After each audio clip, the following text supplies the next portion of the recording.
And welcome everyone to another episode of Sharing with Shellshock. I am your host, ShellshockPrime, and we are here today to talk about the Nintendo Switch 2 now that it's 1 year old. So we have two returning guests and a new guest tonight. So joining me tonight, we got MMGMike. Welcome back. Hey, good to have you. Good to have you back, Shell. Thanks for having me again. Good to see everybody. No problem. And good to have you back as well, Silver. Yep, back at it again. So, ready to talk about Switch 2. Yep, and joining me for the first time, we got Johnny Boombotz. Welcome. Thank you for having me. I appreciate it. Hello, everybody. Hello. Hello. So it's good to have all three of you on. So we will be having an awesome discussion on the Switch 2. But before we do, Mike, remind everybody what type of content you do. So, yeah, what's up, guys? Mike here. If you guys don't know me, I do a lot of retro content, a lot of Nintendo content, variety content. I'm going to be trying to lean more towards kart racing games for a potential kart racing series on my YouTube channel going forward. So, even though I'm not streaming as much these days, I am going to be trying to do more kart racing stuff down the line because I tend to specialize in kart racing games. All right, sounds good. Now, what about you, Silver? Right now, for me, of course, most people might not know, but but in my circle, currently on hiatus. But before, I'd be generally doing a lot of Nintendo and PC gaming content, largely trending towards indie games. I'd be covering games on my segment for consideration, covered over 100 games for developers and publishers alike, and always really enjoyed just diving into like games that maybe people have not seen firsthand or like don't know anything about. I'm always going out for the weird out there kind of game, not the typical indie game or the typical like AAA game out there. So that's usually what I do. All right, sounds good. What about you, John? I do a whole bunch of variety of different things. Really pretty much anything from retro to something new. I do a lot of just chatting. My community gets on my case about it. They're like, I'm like, hey, I'm gonna play games. They're like, 4 hours later, you haven't touched the game that you're supposed to be touching and been waiting for it. So you get a lot of just chatting and a lot of weird 90s toys. I do tend to use like old 20-year-old Easy Bake Oven mix that I found thrift shopping one time. So I do it all. Yeah. Nice. Wow. All right, sounds good. So Switch 2, it's been out for a year and 2 days. So June 5th, 2025 was when the console released with a bunch of games like Mario Kart World, was the launch title. There was Welcome Tour. Then there was like Street Fighter 6, Bravely Default, and many other games. Cyberpunk. It had a pretty big launch lineup. But then like the Switch 2 lasted for over a year so far, still going. I think it's close to 20 million units. Like it's about to reach that.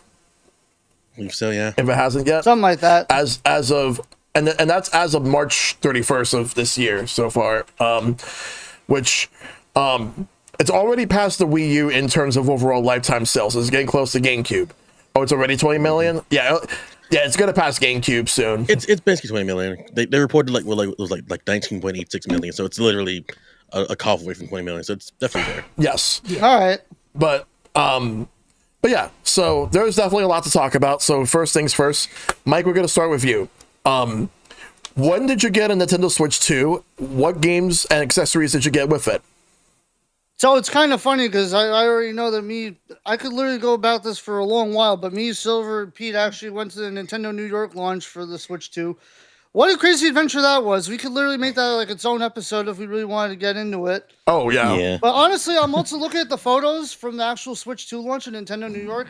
I forgot how much stuff they actually had for us to buy at the store during the time that we, actually got to go over there. But Yeah. let's see. For me, I ended up getting the Mario Kart World bundle. I got the Switch 2 Pro controller, the Switch 2 AC adapter to have a spare AC adapter. That way I was able to use the second dock in a different part of my parents' house when I was living there. Switch 2 camera, the 256 gigabyte Mario SD card, Mario Kart. I also got a physical version of Mario Kart World. That way I could have it perfectly sealed and boxed, have it as a collector's item. Mm-hmm. Yeah. And then I forgot that Nintendo New York was actually doing the digital items also, so I ended up picking up Fast Fusion and Puyo Puyo Tetris 2S. Oh, nice. Yeah. All I right. know a buddy of ours wanted me to pick up the Toolin amiibo, so I ended up picking up that at that time. All right. Sounds good. Like that's actually a pretty good amount of stuff that you got. Oh yeah, without a doubt. I mean, it's kind of crazy that they offered a lot of stuff too at launch. Though, like, I'm kind of tempted to put the actual flyer in the podcast room, though, if you guys want to take a look at it while you guys are also giving your thoughts about what you guys got at launch. Oh yeah, sure, definitely post it in there. What about you, Silver? Yeah, for me, like I know, like I had like an idea of what I was gonna get when I was at the store because, of course, I was there alongside the guys to pick up the Switch 2. I got the Mario Kart World Switch 2 bundle as well. Pro controller, the micro SD card, the Switch 2 camera, and I also did. I keep forgetting if I did get it then or like later on, but I remember getting Fast Fusion as well. My plan was, I remember this because like I deviated from plan a little bit. I wanted to get Cyberpunk 2077 there, but it was only digital, and I really wanted to get the physical version of the game. So I ended up I haven't really reneging on that, and also Survival Kids was also there too. I actually wanted to get like at least 2 more games, but like once I realized they were the digital versions only, I ended up backing out. I think I ended up getting Switch 2 Welcome Tour actually when I got home because I had money in my eShop already, so it was like an easy purchase for me. Just honestly, just join there. Yep. What about you, Johnny? Honestly, I waited. I remember when they did the Switch 2 release in New York. I was there a week prior, and I saw people like camping out, getting ready. Yep. You probably might have seen us towards the front of the line then. Yeah. Yeah, because it was crazy. Because we parked not far from it. I saw people with their little tents and stuff, like the solo tents right on the line. The weather pods. Yeah, the weather pods. Yes. Yep. Fun fact: I ended up buying a $200 weather pod just to do that with the guys. Yeah. And then I immediately returned it to Amazon. That's amazing. Because it was leaky.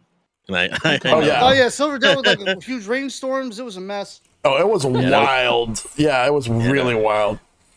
Yeah, the weekend before the launch, it was like there was like a terrible rainstorm, and like it kept me dry, but like I noticed like every time like after a while I'm starting to see some dripping, and like it was just a weird defect where like I think like as I was pushing like water away off the tarp, I saw it like dripping in like a faucet. I'm like, oh geez, this is grand. I'm glad I wasn't like sitting on the ground or anything. Like I was just there stoically in my chair, just kind of just chilling because like everyone was there was pretty chill. Everyone was like minding each other. I didn't feel like any like nervous being on the streets of New York, honestly, because like once people that are there, they're all like really like it's a community. They're all kind of just chilling, just watching your stuff and everything. Yeah. But that storm was just kind of like it was wild. Mm-hmm. Yeah, everybody seemed pretty chill when we were there, but I mean like I waited probably about a month, 2 months, and that was the longest I ever waited for a Switch release. But I waited about 2 months. I picked it up. And at launch, when I picked it up, I only picked up the Switch 2 bundle, Mario Kart bundle. I picked up the Pro controller, and then I picked up the Welcome to the Switch, that digital game too. But I bought the card. This way I could just have the card for like a collector thing for down the road kind of thing. But yeah, I ended up not picking up any other games till later on. Yeah, that's fair. That's fair. Yeah, so for me, here's what happened. Yeah, here we go. So I obviously with like Mike and Silver, we both practically like the 3 of us as well as a couple of other friends of ours. We met up and we waited for the Switch 2 together outside of Nintendo New York. This was something that we planned, and this was like I wanted to make this my last console launch that I would wait for at midnight. Because mostly for all 3 of us, it was kind of like our retirement from the Nintendo New York lines in general. Yeah, more or less. Yes. So the main thing about that is, in the case of the Switch 2 launch itself, I remember just figuring out what I was gonna get with that. Because I knew I was gonna get Street Fighter 6, and I was gonna get the console itself with Mario Kart World digitally. I also got a SD card because I wanted to at least get one that could store some stuff, because the SD cards from the Switch 1 were not gonna work on Switch 2 because they wanted to use faster cards, which I get it. You want the faster cards, and so I got 256 gigs, which since then I did get myself a 512. Because the one time, I didn't even get. I'm actually still rocking my 256. I haven't gotten a chance to upgrade yet. Because the 1 terabyte is expensive, and I was originally gonna wait for the price of that to drop, but that's not gonna drop anytime soon now. But But I got a 256 gig card. I got the Pro controller. I got let's see, Street Fighter 6. And then there were some games that I bought digitally. Like I got Fast Fusion and Split Fiction digitally. I mainly got Split Fiction digitally because the physical copy is a code inbox where you just get the code for the digital game to download. So I'm like, I might as well just download it digitally off the eShop. That's what I did. That, and then the next day I went to a Best Buy because I remember I pre-ordered another Switch 2, which ended up going to my brother. And from there, because that's where I got Cyberpunk, because they, like you said, Silver, they only had the digital version of Cyberpunk. Digital version, yeah. And thanks for reminding me too that I technically had a second Switch 2 pre-order, and that one went to Epic Man actually. Yes. See, I actually got 3 Nintendo Switch 2 pre-orders. I know one went to Jamie, and then another one went to our other buddy Albert. Yep. Yeah, we were making sure that people were there like day one because like everyone was like nervous about the prices basically because like we knew in time that maybe the price was gonna go up in one way or another, but like and unfortunately, as the 1 year anniversary goes, we'll probably talk about it later. But yeah, unfortunately, that came to pass. Yeah.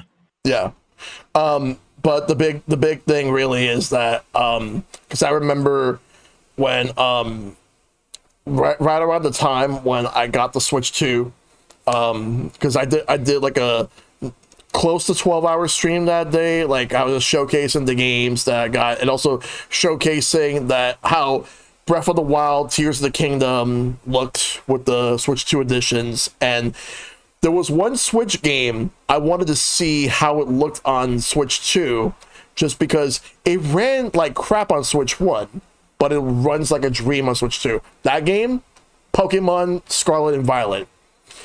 Right. Really? Because it runs better on the Switch too. It's like a night and day. It's a night and day difference. Significantly I better. might have to rebuy it. I sold it. I was so angry with it. I literally sold it. I might have to rebuy it just to like play it again. Then to me, like it jumps because like the thing is that the Pokemon Scarlet and Violet to me, it's a game that would have got like a 9 out of 10 if it wasn't for the performance of the Switch 1 version. But Switch 2. It's a huge 180. It's so much better. 60 frames, smoother. There's more Pokemon that pop up on the screen, so runs better. And then it's a lot better. Trust me. Yeah. After that, I had to play Street Fighter, and then like the three of us were playing Mario Kart World with a couple other mutual friends from like Digital Bonfire, which is our stream team, and Mario Party Madness. And we played Mario Kart World a lot that night, and it was fun. Yeah, and I freaking basically. And I basically decided to stream with my voice fucking shot as hell, just so that way I wouldn't get spoiled on Rainbow Road. Yep. Yeah. Unfortunately, like, I didn't get a chance to finish the Grand Prix, like all the Grand Prix easily. So I got to see Rainbow Road before I finished. So I kind of did get spoiled on that. The CPUs were like hard to begin before they patched them, so it was just launch jitters really because they were kicking our asses in that game. No, I was getting I was struggling. Yeah, like and Mike's like the best what I know. Yeah. I still have to go back and play more of that. I literally played for a little bit and I got so like tilted. But I did that with Mario. I got so like I was just like, all right, I'm done because my problem is nobody I knew had it either. So like only one other friend of mine really has a Switch 2, and for times to meet up, I'm like, I'm not playing lobbies with nobody, and I got tired of driving around by myself while I'm on the map. So I was like, I'll go back and visit it another time. Oh yeah. But yeah, that was just my first day of the Switch 2 when I all the stuff that I got, and that was really it. So Silver, I'll ask you this next question. I was gonna save this question for a little later, but I'll ask this one next. Okay. Have you felt that the Switch 2 has either met or exceeded your expectations? And I would like to know whether if it did or if it didn't, and why. Okay. I'd say that for so far, based at least on year one already, it's like met them pretty well because again, I've always felt that the Switch concept in general wasn't going to go away like so easily. I know it's been like 8-9 years 2017 it's been it seems like it's been like a short time, but like honestly it's been like a long time since then. The hybrid concept really worked for Nintendo. Like again, I'm coming from like I was a hardcore Wii U guy, which sounds like an oxymoron, but like I saw the benefit of like off TV play. Way before people were thinking about bringing a game on the go. There was the Wii U, there was when the Vita did it for the PlayStation, and I'm like, Nintendo definitely like really like leaned into that. Where like that was like how they were going to be able to save themselves more or less, because they're merging their portable and console divisions already. A lot of their gaming philosophies were just changing, ever so slightly, and they had the games to go with Switch. When it comes to Switch 2 now, like I think everyone was expecting them to kind of just like more or less stick the landing. Just don't honestly don't do anything too fancy. Not like go over like a new concept or anything like that. Because like I feel like people were thinking, oh, they're gonna like throw away the baby with the bathwater and completely start from scratch. But I'm like, I don't think that would ever work out. All people wanted, which was like a stronger Switch, more space, fix those Joy-Cons because those Joy-Cons were whack. Uh, the games needed to run better. Obviously, we wanted 4K docking because there was the whole Switch Pro rumors from way back, and then we only got the OLED. I know people wanted the OLED to kind of stay as like a base model thing, but they kind of went to this LCD again. I think that was more of a cost cutting thing. But a lot of things that they've added in there were pretty great. 120 hertz display. More space was definitely in there. The Joy-Con as the mice was. I think that's definitely like a concept that I wasn't expecting, but it's worked out for them pretty well. Um, yeah, generally I was expecting things to be like, more or less like patched up from Switch 1. It was gonna be, to me, really Switch 2, where like a lot of the growing pains of Switch 1, even some of them that we experienced, like, the local multiplayer was a little bit weird at meetups where we go to. It wouldn't be like as strong. The Wi-Fi, I think they easily like Wi-Fi 6 now. It has the LAN adapter stuff inside the dock now as well for easy like wired. Mhm. Like it was just like a laundry list of like, okay, we need these things to be fixed, and then like it'll be a definitive console. And I think so far it's met them. I don't usually use game chat. That's like I already we have Discord. I'm not. It's more there for people who need it, but like I never personally needed it, so that's like nice for them to have as like we people wanted voice chat. Here you go. Here's voice chat. Um, but generally there were some things that I was still missing. We'll talk about like missing features eventually, but like as far as I'm concerned, like it's met my expectations because like they didn't do anything too crazy. They did have a couple things that really innovated on the OG Switch concept, but like not completely throwing away the concept just yet. So it's only really a matter of like seeing it go from strength to strength, and also I think the best thing about the Switch 2 in terms of like expectations has been like games have been running better on it.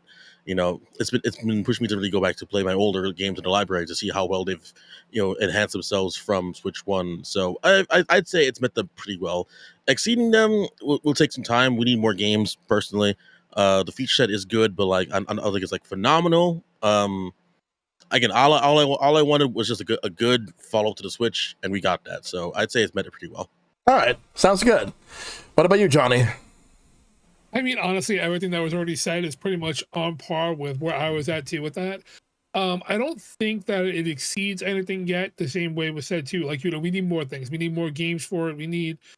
I need things that Nintendo does. Where I always tell everybody all the time, Nintendo, in my opinion, is always 20 years ahead of everybody else, and then they're 20 years behind. So I'm hoping that this part with the Switch 2 is going to be their opportunity to put themselves 20 years ahead, where people are going to like start getting things that we're going to be like, oh, we don't want that, but yet hardcore people are going to be like, you know what, that's good. We need that. Switch 2 can handle it. And that's where I see that going. The fact that they upgraded so much on the Switch 2 compared to the Switch 1 and the Lite, that alone is just like, between the screen, yes, they went back to LCD, but I don't really mind it because as somebody who does not play my Switch, even my Lite, I gave it to my wife. I don't play my Switch as handheld for the most part. I dock them all the time. So even when I got the OLED, I noticed it for a little bit when I played on the go, and then I was like, okay, cool, in my dock. So the 4K for me was way more important than it was as far as like, OLED versus LCD. Right.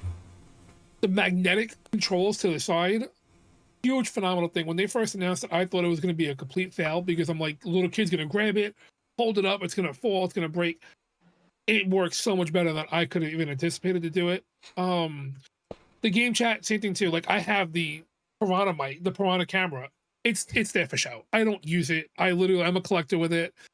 I'd rather use Discord camera than I do use my Discord to game chat. I'm not on the go. But I also think, though, Nintendo is good for that with family-wise. Like, the families, like, if you have your kids, your grandparents, whatever it is, who don't have Discord, who don't use the computer, they really did do great by that aspect. And they're keeping true to who Nintendo is, being that family-oriented, console as opposed to other consoles out there. So, I mean, exceeded? No. Met? 100%. And I definitely see the potential that we have here to go further, to exceed it within the few coming years that are coming up. All right. Sounds good. Very good. Mike? Yeah, basically everything that Johnny and Silver basically said, I'm pretty much saying the same thing, because honestly, when it came to exceeding expectations, I know we're not quite there yet, but honestly, all I really wanted was a more powerful Switch, and that's what we got. The fact that, we still have the concept of having it on the go, or we could just have it in the dock and whatnot, 120 hertz, 4K. That's all I could really honestly ask for. In terms of the game lineup, we've had some pretty solid games also, but definitely not exceeding yet. I feel like there's more that Nintendo needs to do, and maybe not drip feed some of the other stuff that they've been kind of drip feeding at some point.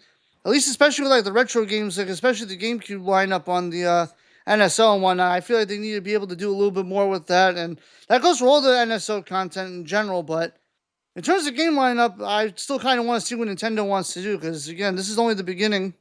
Yep.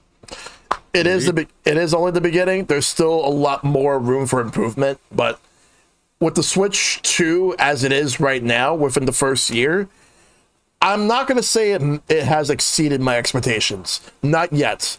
The only thing it's exceeded my expectations on so far is backwards compatibility, in terms of the fact that not only that you could play like pretty much 99% of the games, like unfortunately like Labo and Ring Fit Adventure are just like the most awkward ones. Like they're the outliers. Labo up there real quick. Yep. I'll block that out. But aside from that, like everything else like works like a charm on Switch 2.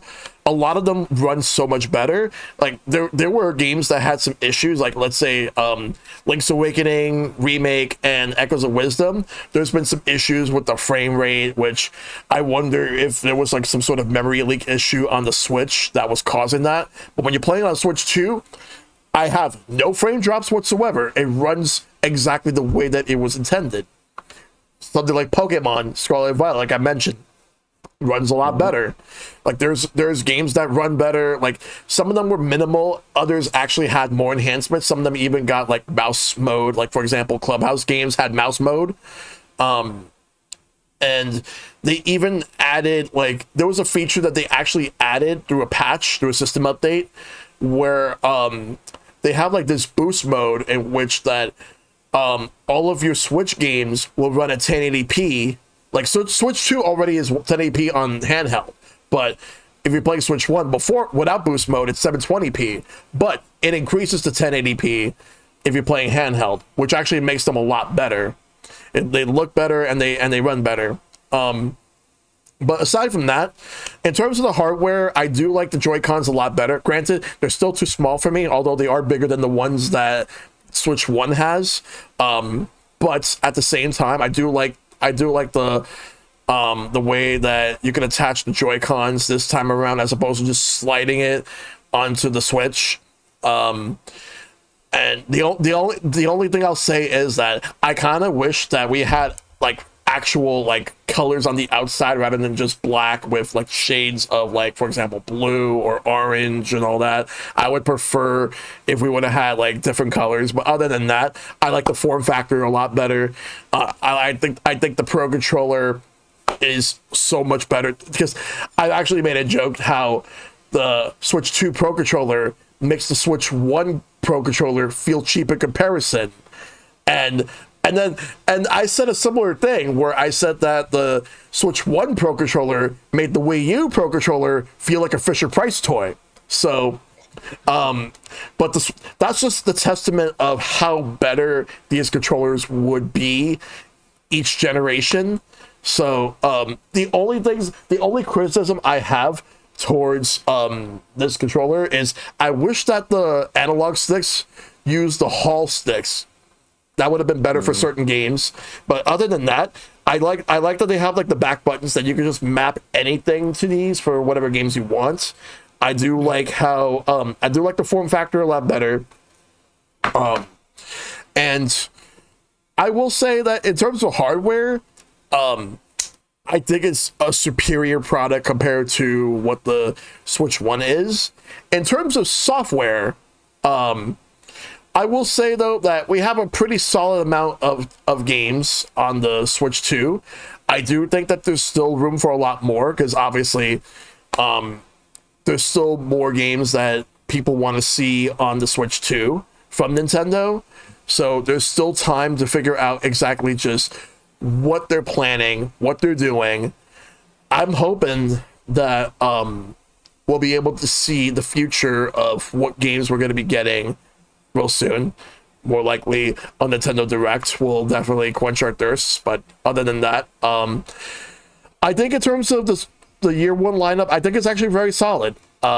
Is it the best year one lineup ever? No, it's not. But then again, it's really hard to top the Switch 1's year one, where like you had Breath of the Wild and Super Mario Odyssey, Xenoblade 2, Splatoon 2. Like that was actually a very great first year for the Switch 1. So it was a tough act to follow for Switch 2.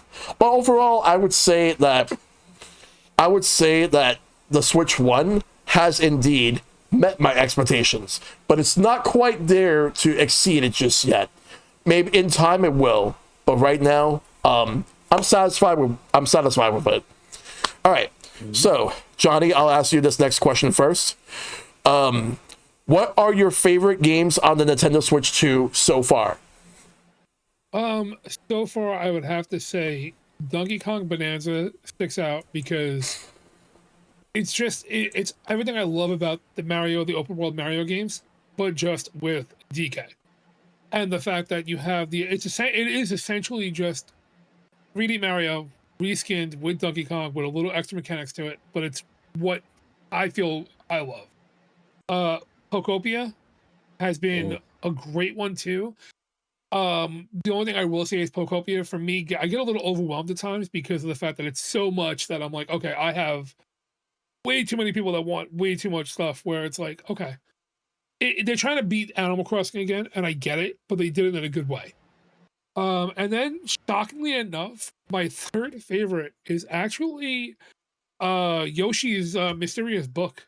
Really? Ooh. I just picked it up, and I started playing it, and I'm like, I gotta save it for stream, and I almost did not put it down. Like 2 hours later, I was over here still playing it, and I'm trying to 100% it, and I'm like, oh crap, like, no, I need to wait. I just got it. Don't play it yet. But yeah, you I would say so far, you think it's worth picking up? 110%. I would say Yoshi is definitely worth picking up. It is, if you enjoyed Yoshi's Yoshi World. Which like any one of the original, not Yoshi World, Like Yoshi Story? Yoshi Story, thank you. Yeah. Any one of those, it's literally that mixed with Super Mario, not Super Mario. I'm definitely like losing my train of thought here. It's fine. No problem. The one with the screaming Mario, where Mario is always constantly crying. That's Yoshi's Island. Yoshi's Island. That's Yoshi's Island. Yoshi's Island. There we go. Thank you. Yeah, it's Yoshi's Island. It's literally Yoshi's Island, just a newer, updated version, better graphics, and better gameplay. So 100% pick it up. Yeah. Okay. I'll pick it up in the future, but I'll definitely consider I might that. end up picking it up at some point then, because I really want to play that. Mm-hmm. All right. No, I'm definitely like thinking about that Yoshi game like in time. Yeah. All right. It's worth it. I love it. Any other games, or are you satisfied with just those three? Honestly, just those three. It's bad because, like, as much as you can even tell looking behind me, I love Nintendo. I still don't play as many Nintendo games as I do collect, only because of the fact that, I'll pick them up and I'll play on occasion, but I usually tend to the Nintendo Online store. So I tend to go play all the N64, the Super Nintendo, the Nintendo. Like I go with that, and that gets more use out of me than anything else though. And having the GameCube on there, has been a blast. Having the Super Nintendo Mario Paint, I don't have to actually crack open the Super Nintendo. I can actually just use Mario Paint right on the Switch with the Yep. mouse controls. Saves me so much trouble. Oh yeah, that is 100% valid, dude. What about you, Mike? For me, definitely in terms of year one, Kirby Air Riders was one of the ones I was extremely excited about when that got announced during that pre-Nintendo Switch 2 Direct. I wasn't ready for us to actually get like a sequel to Kirby Air Ride, but I'm glad that we live in this timeline where we have a new Kirby Air Ride because 16-player city trial is phenomenal, and the fact that we've done some really crazy sessions of that has been absolutely insane. Mm-hmm. In terms of the second game, surprisingly, I've been getting a lot of time with Tamagotchi Life, living the dream. That's honestly been like an interesting like little comfort game to me, just messing around with the island. Because all the Mii's on my island are basically related to people I actually know in real life. I don't like try to put celebrities or any other fake Mii's on there. Like, if I know the person in real life, I legitimately just have fun just watching them interact in this weird like sitcom type setting. It's kind of funny. Yep. Honestly, But- honestly, I'd say for Tomodachi, like even though it is a Switch 1 game, like it's been really well running on Switch 2, and honestly, like I feel like a lot of people who've been playing it so far feel like it's almost like part of the Switch 2 library just by proxy because like how it definitely well feels that way. how Yeah. well Sure. defined it is. Yeah. No, but of course the big one, I'm already going to talk about it with this behind me. But Mario Kart World, I've had like a love-hate relationship with Mario Kart World over the past year because, we waited 11 years for a new Mario Kart, and I'm happy that we have it. The new Rainbow Road is honestly phenomenal. It still leaves me in tears every time we play it on stream, or even if I just play it on my own to drive around the map just for comfort. But I don't know. I really feel like Nintendo probably could have given us more than just 30 tracks at launch. Something. I know it does. The map kind of still doesn't like feel 100% complete.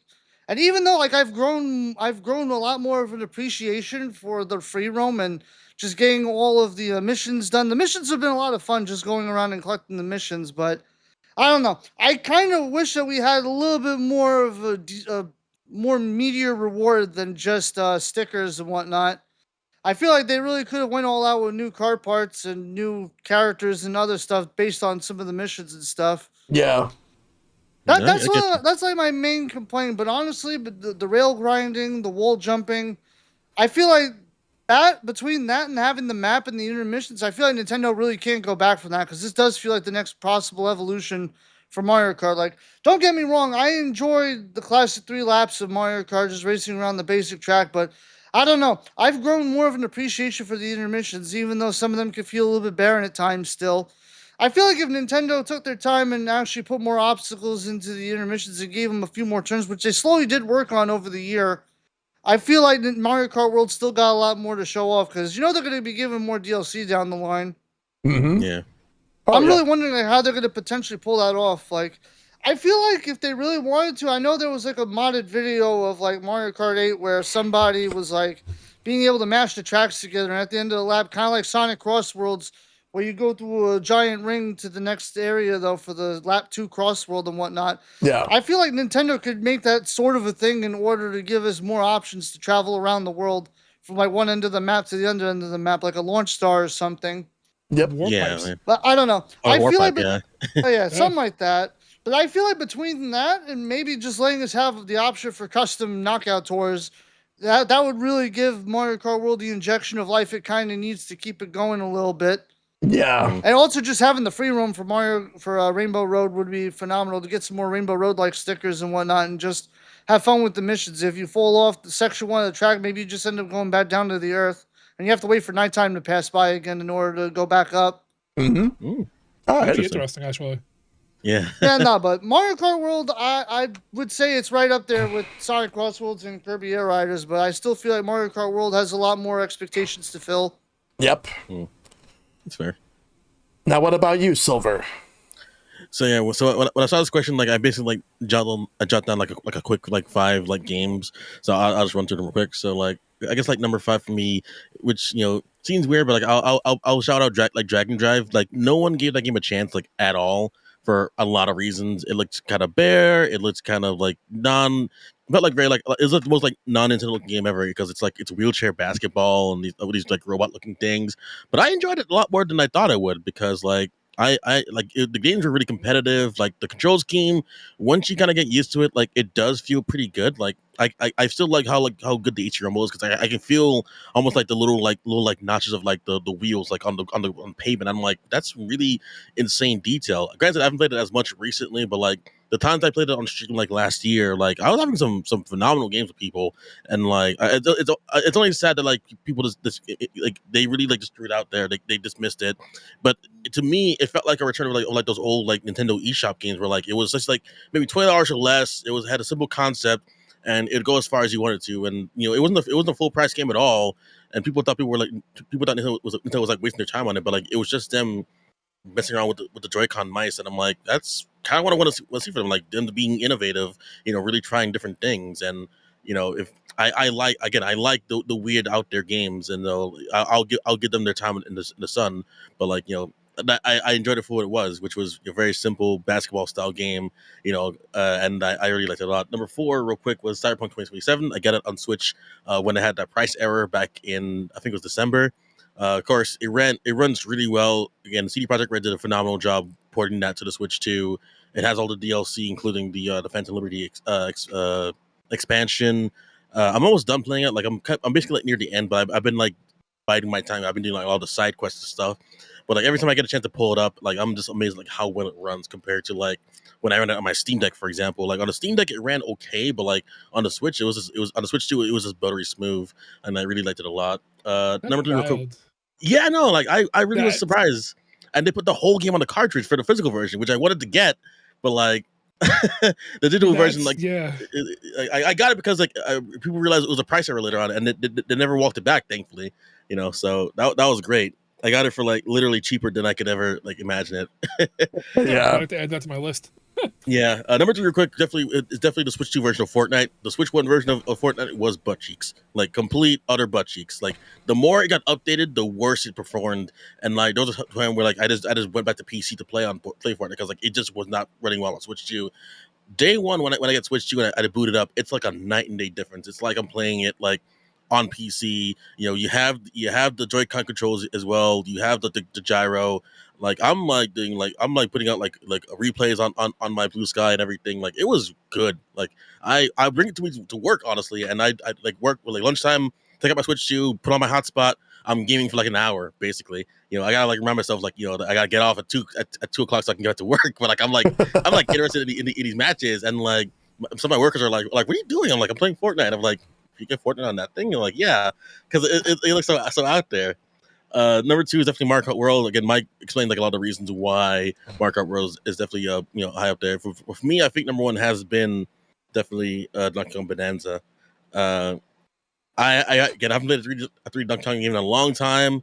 I know Pete doesn't like TK64, but like Bonanza definitely felt like it was definitely an experience that I really enjoyed. The whole setup for it was just great. Like the idea of like being able to like just like destroy basically everything, very creative. I'm like wondering how do you like build a platform game around this concept where you can like destroy everything. Turns out, it might feel it did get a little repetitive towards the end because like I felt like the game went a little bit longer than I expected it to, but I think that buildup was worth it towards like what happened at the end. I'm not going to spoil it for anybody, but people, for those who know, they know. And I didn't want to rush through it too. Like I think that was also one of the games where like I realized, streaming it was fun, but also if I'd played it on my own, like just in my own time, I would have like enjoyed it like a lot more. I would have gone for more of the bananas. I would have done like a lot more of the extra content. I know there's still more that I haven't gotten all the bananas like like all the moons and Odyssey, so there's still more for me to do even here for it. I haven't got the DLC as yet, and so I really enjoyed it like a ton just because of like just the content. The content was great. The platforming was really good. The content was just really good. Like you get like a good visceral reaction to this punching crap. Like it's one of the games that you put on like if you have a bad day and you're just like running through everything, just punching, and like you get the force feedback of everything. Like it's so good. And I'll give an honorable mention to the Switch 2 version of Tears of the Kingdom. Like very those versions of Breath of the Wild, Tears of the Kingdom like run on Switch 2 phenomenally. Like I'm glad that I went back on TOTK for Switch 2 because my Switch 1 was kind of running it like kind of like dog water. Like it was struggling, but like it wasn't bad. But whenever I like try to build stuff, it would kind of like choke the frame rate a little bit. And Switch 2 version, I enjoyed like just building more. I was spending more time in the depths, just goofing off. And I'm glad I was able to finish it like for my last stream of the year last year. And again, great stuff all around. Again, basically you get the newness of like the Switch 2 games, but also the wonderful Switch 2 editions of Switch 1 games. You can see like how well they're building up. So I think again, good best of both worlds kind of there. But I think that's like my general 5. Like you might think like, where's Kirby Air Ride? Kirby Air Ride is this is like my current 5 right now. I'm still waiting for like more games to like join the list, but again, Nintendo's taking their sweet time with that. Yeah, they are. All right, so here are my picks for the best games on the Switch 2 so far within or at least not really best, but rather the ones I liked. There's some honorable mentions, which, funny enough, Metroid Prime 4 Beyond is one of my honorable mentions because while, like, yes, this game did not stick the landing for everybody, but I still enjoyed this game. It has its flaws. I still think this is a really good game. There are aspects about it that we could have just done without, and I think that there are some things that could have been better. Like, I kind of felt that maybe we didn't really need that desert at all. They could have just structured it in a certain way. In a certain Mackenzie. yeah. I didn't really hate those people. The problem is like we didn't really need them. But I then again, the only Prime games I've beaten are 1 and this one. I still need to play 2, which I remember playing years ago. I'd never finished it. And 3, and I remember like not really getting into Prime 2 as much, so we'll see how I feel when I get to that. But yeah, Prime 4 is one of my honorable mentions. Another one would be so even though this is one of the best games this year, it's not high up on my list because like I still need to play more of it, but I also feel like this is a surprise. Pokemon Pokopia. So Pokemon Pokopia, I did not expect it to be anywhere near as entertaining and interesting as it was. I originally wasn't going to get this game. But what sold me was when I was at PAX East, and Silver, I know you were there with me for this, but I was at the Nintendo booth because they had Super Mario Brothers Wonder Switch 2 edition there. They had Pokopia, and they had Pokemon Champions. So I tried out Pokopia, and I was sold. So I got it. And I think that like drag you off the kiosk because like you were like playing so much of it. Yeah, but it was worth it because it was good. It was better than I expected. Way better than I expected. Like this game has no business being as good as it is, but it is. And you wonder what's a hot take? It's better than the last 2 Animal Crossing games at the very least. Which I'll agree. I'll give him that. Like I think it's better than both. I have no weight in that sentiment. Like I still want to get it, but it's definitely better than New Horizons, like by far. New Horizons and New Leaf. Substance to it. Like it has more substance to it than the Animal Crossing New Horizons does. It's New Horizons only made it big because of the time it came out. Like it was just the perfect storm for it that made it blow up the way it did. Yeah. So it's actually not a top 5 for me because it's a top 6 because there's actually a tie, which I'm going to bring up in a little bit. So there's a tie between the number 5 slot's a tie between Mario Kart World and Street Fighter 6. So I don't have the physical Mario Kart World. I have it digitally because of the bundle. But for Street Fighter 6, this was a game that I knew could not run on the Switch 1 at all. But this was a game I highly anticipated on getting on the Switch 2. And when we got it, like I loved it. Like it runs very well. Like it plays very well. Especially like when you're learning how to play the game. To the point where Capcom actually recognized it as tournament legal for major tournaments as an option. Like if you don't want to use like PlayStation or Xbox, Switch 2 works as well. And the World Tour mode, I enjoyed it so much because of going in an open world, fighting against other people to challenge them to be the best fighter out there.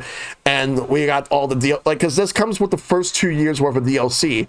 And I also bought season 3, and I'm gonna get season 4 now that Tifa's coming out. which I'm excited for that. And it's actually, like, to me, like, up there, like, as one of the best Street Fighter games. I still prefer Street Fighter 3 Third Strike, but this is very close for me.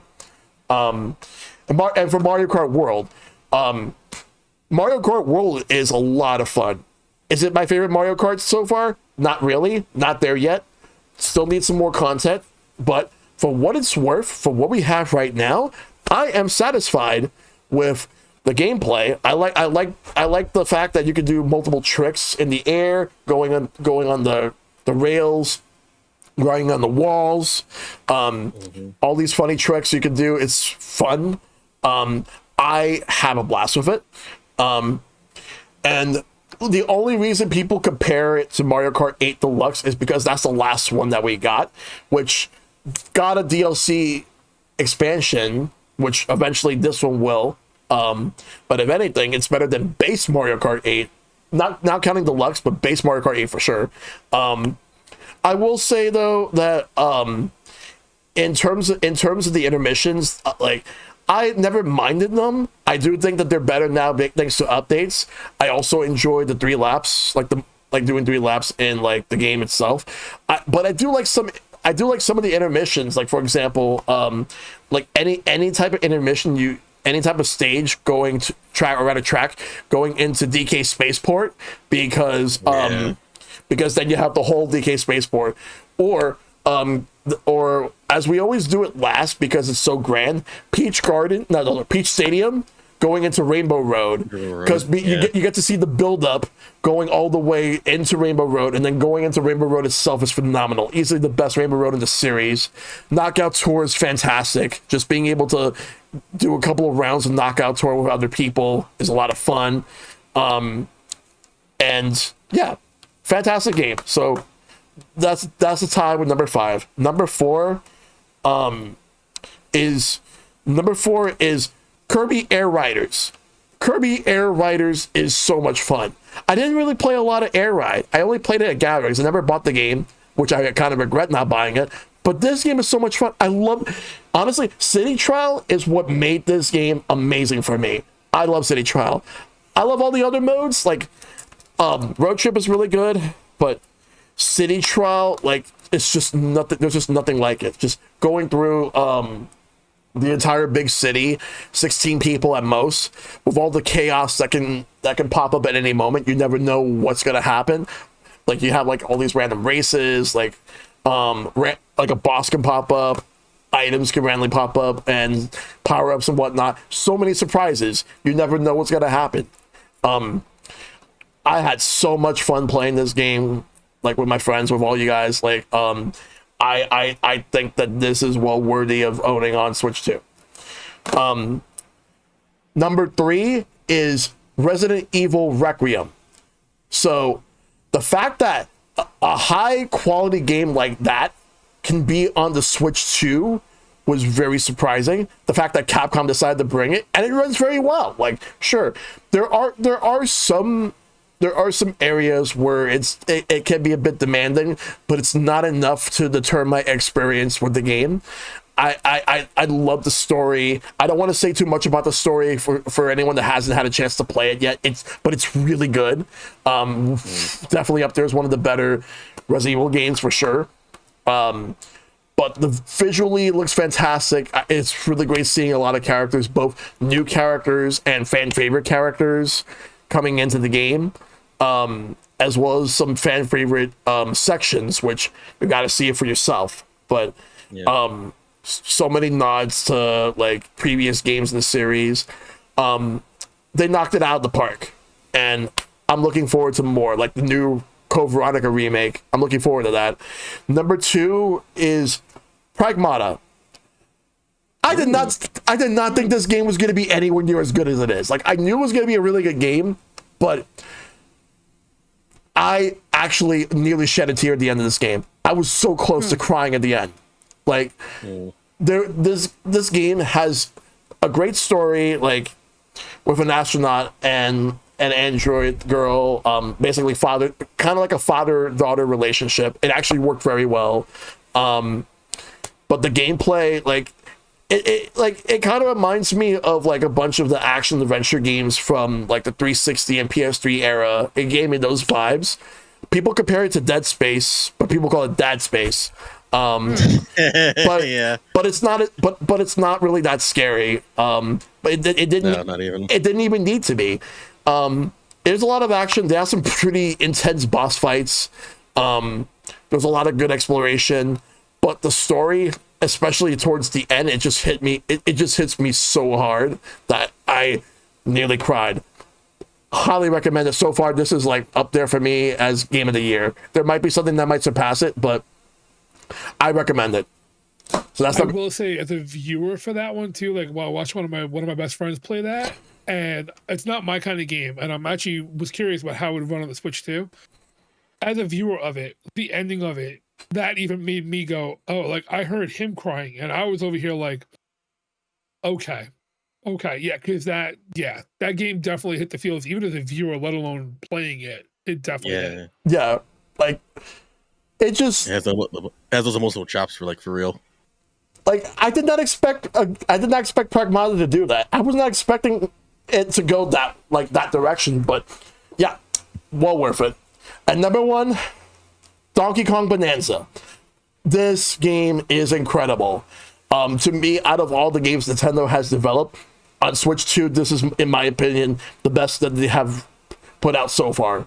I'm still looking forward to seeing like what else Nintendo is capable of doing on Switch 2, but this one is easily up there as like, this is the best Donkey Kong game I've played. Like better than like any of the Donkey Kong Country games. Like it's like bringing all aspects of Donkey Kong together, like the original arcade game, the country game, 64, the spin-off games, all in one. And then like they put adding a lot of new characters as well. Like they have the Void Kongs, all three of them. Like they're the characters that you would see, like they were the antagonists of the game that you would see, you would run into. Always good running into a couple familiar faces. The levels, like honestly, punching anything and everything that you see, it like people say this, it's Rage Room the game. You're just going out of your way to relieve stress while punching everything that you see like all over. And especially at a time where like when you're just not feeling that great, because at the time I just wasn't really feeling that great myself, but this at least helped me feel better. This is bar none one of the greatest things, and also surprising twist. I'm not going to say anything, but anyone that hasn't played this game yet, go play. If you don't have a Switch 2 and you want one, get this game. One of the best games. It's like though Donkey Kong has pretty much ascended like beyond like Nintendo's answer to the Incredible Hulk, except he doesn't really get angry. He doesn't need to be angry. Like, he has a lot of emotions. He's a lot more expressive this time. I like the new design. It works very well. So, yeah, play Bonanza. Those are my games. So, we're going to go back to you, Mike. So, the next question I'll ask you is, what would you like to see added to the Switch 2 in the future? That's an interesting question. I honestly haven't really thought about it, but again, some of the patents I've seen online have some very interesting ideas, but I don't know how well they would actually work with the docked mode. But I've seen the patents about potentially adding a second screen to the Switch 2. I mean, the fact that we can actually have the dock, there's two USB-C ports. I mean, it could be possible to kind of turn into like a mini DS in a sense, but I don't know how I'd feel about that. But that would be interesting to see Nintendo's take on that. Or honestly, if the Switch 2 is powerful enough, I wouldn't mind seeing them try to get into the world of VR in a sense, like having the Switch 2 and have its own like sort of thing like the Virtual Boy dock or the freaking Nintendo Labo cardboard dock for VR stuff. I would love to see them try that because that would be very interesting if they decide to go down that route. Mm-hmm. Other than that, though, I mean, in terms of future stuff, I'm sure some of the stuff I'm wanting, it'll probably be here in like another year or two, like the next Mario Party, other stuff. Mario Kart World DLC, all that other good stuff. That'll all come in due time. But honestly, I can't really think of things I would like to see a Switch 2 do in the future. I'm more just excited to see what Nintendo will actually do. All right. Sounds good. What about you, Silver? What was the question again? Remy? what would you like to see added to the Switch 2 in the future? Thank you very much. I got my question line all messed up here. So in terms of like addition to it, like I know again, one thing that I feel is never gonna happen is gonna be Street Pass. But like again, that's like my go to. Like man, I wish the Street Pass feature came back for the Also, Switch. yeah, that to add on to that's also the last thing I didn't get a chance to add. If they ever add that, I will pop off. Yeah, no, that'd be great. But to think realistically, I think the one thing that I feel like that's eluded the Switch for the last like 9 years, really, I feel like it can be done on Switch 2. I feel like Switch 2 has the memory to like do stuff. I'm like, just give us some themes, Nintendo. Like, Yeah. I would just like some themes. Like Basic White and Basic Black have carried us for the last like 9, almost 10 years now. I think we can get some good themes in there. Like the 3DS had like some really cool themes. You stand to make like a pretty penny off of those. People wanted them for so long. People have modified their old Switches to have themes to begin with. People have mocked up themes for Switch 2, in so many ways. I think, it's about time for them to at least like do that. I know their worry was that like, hey, we're bogging down the OS with like all this extra stuff, and maybe it didn't work for them, as much. But like I feel like it's one thing that really helps have like a big personality element, and I feel like for Switch 2, if you want to be like make it like your device, you want people to be able to express themselves in all sorts of ways, not just like their memes and stuff, but like also like have little themes or whatever they like. The 3DS had like many things, not just gaming, but also like pop culture, different like artists and everything like that. Like I remember like being amazed to seeing like a BTS, like an official BTS team on the 3DS, and I'm like, that's a real thing. Like I thought it was a mod, but like no, it was real at the time, and I feel like that's like one little super thing that they can add for the Switch. Like I can't think of anything else like for the Switch 2. I can't think of anything else like immensely as like this is like a must have or must need. Like I know like Mike had the VR thing like pegged down, but I'm like I think the Virtual Boy kind of kept it in a nice little section. I'm not sure how well they could implement that because like the thing with the new VR, like what they did on Switch 1 is that you have to hold the system while doing the thing. So they have to have like a whole headset they have to like do that with, with the virtual headset, like it's still like on a stand, for example. It's interesting to see how that could work out, but I don't think it's like a priority. But like I think at base level, themes are good. The themes are like my go to. Anything else is gonna be like stuff that they have that to patch in, or it's gonna have to be on the next system like revision of some sort. So that's really that's the kind of my only like thing that I really want. Like I can't think of anything else like because like they fixed mostly everything, but themes are one thing I feel like we should have back. Yes. I agree with themes completely. 100%. What about you, Johnny? So definitely themes, hands down. Definitely that should be one of the top things. I am one of those people that when it comes to Nintendo, I have like that exuberant list of things that I want to see from them. Virtual reality, hands down. Virtual Boy, I have the original. I have the ones that they released for the Switch. Everything else too, the new ones. My thing about the Virtual Boy is yes, it comes on a stand, but that's the reason why I have neck problems from when I was a kid and like trying to put it on the stand to get it the right height. So I definitely want to see them work on that, but I'm also a sucker for the Power Glove. Like I'm a sucker for those things that are absolute crap they did 20 years ago. I want to see them come back and make it work. Give me a Power Glove or something along those lines for this. When the original NES first came out, they had an additional third-party thing where for boxing, where it was just a rectangular stand and you put your fist through it and it literally triggered your hands. Oh, I know what you're talking about too. Without having to hold controllers. Give me that. You have the Kinect for Xbox. Nintendo has the power to do those things. Give me that immersion where my Switch can actually. I have the additional USB-C on the top. Give me that something where I can do immersion with without having to worry about holding out the controller, strapping it to my leg, strapping it to my body, or something along those lines. Also, for the love of God, Nintendo, please give us better camera quality. If you're gonna want to have us use party chat, when you actually show your advertisements and you show the videos and you show the fact that the game chat looks like it's running on dial-up. And I'm a child of the 90s, love the 90s, but I do not want to be gaming with my friends. If I'm ever going to use that voice chat or that camera chat to be looking at like I'm doing 56K, for video quality. Right. Like, you have the opportunity. That's what I want to see. I want to see the upgrades for that situation. And also, yes, like Mike said too, the dual screen would be amazing. I've seen the patents for that. That would be phenomenal. But I am very much of the idea of, like I said earlier too, Nintendo has always been 20 years ahead. Right now, they need to touch back and go back to where they were at in their roots. The original old NES stuff, the prototypes that came out, they never did and never did well. Release them again. They will literally take off at this point in time. You have the niche for it. You have the community behind it that will buy it and just run with it. Yep. So here are some things I want to see. Like, I agree with everything that you guys have said so far. But here's something I want. Number one, although they did add an update in which that you could actually label like the user, like when you look at the profiles, you can label people based on like whatever you want. Like, you have like these notes that only you could see.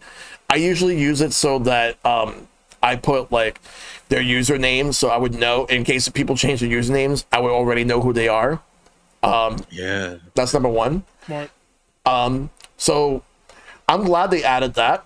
But what I would also like for them to add is, I would personally love it if they increase the friends list. It's 300. Switch 1 was 300. Switch 2 is the exact same. Give me 1,000. Yes, I know it sounds extreme to want 1,000 friends. But here's the thing. I know so many people. So please, Nintendo, for the love of God, increase your friends list. That's number one. Number two. So Switch 1 had a feature that they somehow took away, and I want them to bring it back. Like, and what they had was trending games. So you would be able to see like what games are trending, and especially from your friends. So let's say if someone's like your friends are playing like Mario Kart World, I want to see what they're playing. I want to know what they're playing. I want to know like what games they played lately and how long they played it, because I would like to, because like in case if they're playing a game that I'm interested in, I would ask them, is this game good? Is it as good as people say it is? Would you recommend it? Stuff like that. Number three that I want to see, and there's two things I want to see in the eShop. Even though I'll say this, eShop on Switch 2, in terms of how much it runs so much better than how it ran on Switch 1. Switch 1, it ran like ass. You cannot like navigate it well because it's so slow. At least on Switch 2, it runs so much better. There are two things about it that I want, and none of it is music, even though music would be nice. But number one, gifting, being able to gift games. But you want to know what number two is? Number two is add a cart. The fact that the eShop does not have a cart is shopping cart. A shopping cart. You would think, yeah, no, I got you. You would think that they would have added one by now, but no. Add a cart. I want to be able to buy more than one thing at the same time. I don't understand why they don't have that option. Let me buy multiple games at once. Same thing with DLC. They don't want you to see that you're spending $400 at one time. They're just like, you know what? I'm just spending $60 10 times over. So it's like, it's okay. It's not as much when I'm spending $60 as opposed to like my $600 that's in that card. No, I'm not doing that. If I'm gonna spend, I can see the logic with that. Yeah. Like, if I want to go on a shopping spree, I want to feel like I'm on a shopping spree. Buy multiple items, pay it all at once. You're gone, and that's that. So, add a shopping cart, and while we're at it, also add user reviews, so you could actually like review games and put the amount of stars. Wii U was allowed you, and 3DS allowed you to do this. For some reason, I remember they briefly had it on the Switch and they took it out. Why would you do that? Like, put it back and keep it there. Yeah. People have been asking for that. So, and the only other thing that I could probably say that they can actually add that I want to see on Switch 2, I would like for them to be able to. So we talked about dual screens and whatnot, and also Power Glove. I was gonna say, why don't they just allow us to bring back a couple other features from previous like Nintendo platforms? Like I know Street Pass is one of them, but at the same time, how about just streamlining all your games on like your on your menu, so you could be able to like change, instead of just having last game played, you could just make your menu the way you want it to be. Like I know that they added folders, but the way that they have it is like different groups. But let me have it on the main menu, please, so I could just go in. Because folders are like only on the extended menu, right? Yes, they're only on the extended menu. But let me just have everything on the main menu, and also be able to change the main menu so you could see all your games rather than just that row that's been like the same exact way as it was on the original Switch. So yeah, okay. Those are my wants. Anything else that they do, great. But so. All right, I'll start with Silver on this one. So we have a question right here before we do the community questions. So this one is, how much have you enjoyed the Switch 2 so far, Silver? I'd say I've enjoyed it like immensely. Like I haven't played it as much compared to Switch 1, like in the beginning part. If I could compare my year 1 of the Switch 1 versus the year 1 of the Switch 2, it's definitely like a lot more muted. If only because like I've been playing on other platforms, and also really I don't think anyone's gonna beat like Switch 1's year 1, because like that was just like a legendary year 1, all things considered. Like for Switch 2, it was more getting back to the Switch 1 library, plus also a lot of like Switch 2 editions. I played a lot of like Zelda. I played a good amount of Donkey Kong. I touched around with Kirby and Mario Kart World as well. But like if anything, it's more or less helps the Switch to like reassert itself in my daily life, because like I used to bring my Steam Deck. Like I think toward the end of the Switch 1's like life cycle, like main life cycle, I'd bring my Steam Deck around more because I was like really more interested in that. But since the Switch 2 came out, it's honestly been the one I've been bringing with me on the road the most. It's easier to bring around. I have like more accessories for it to work with. And I'm like most times on the Steam Deck, I'm like taking game on the Switch 2. I put the game up, it runs. I don't have to worry about that. So if anything, it's more or less been reasserting itself into like my life in terms of like my go-to like handheld to play on. But in terms of like the games and stuff like that, I'm like more or less like 50-50 with Steam at best. Again, I'm still waiting on like a lot of like the heavy hitters. I know Star Fox comes out later this month. Rhythm Heaven comes out early next month. That's a Switch 1 title. Like again, the titles that I want to see are coming. That's what I'm waiting for. But I've already established that, like, most of my third party stuff will be PC, like unless I have a reason to get it on Switch 2, which I'm glad.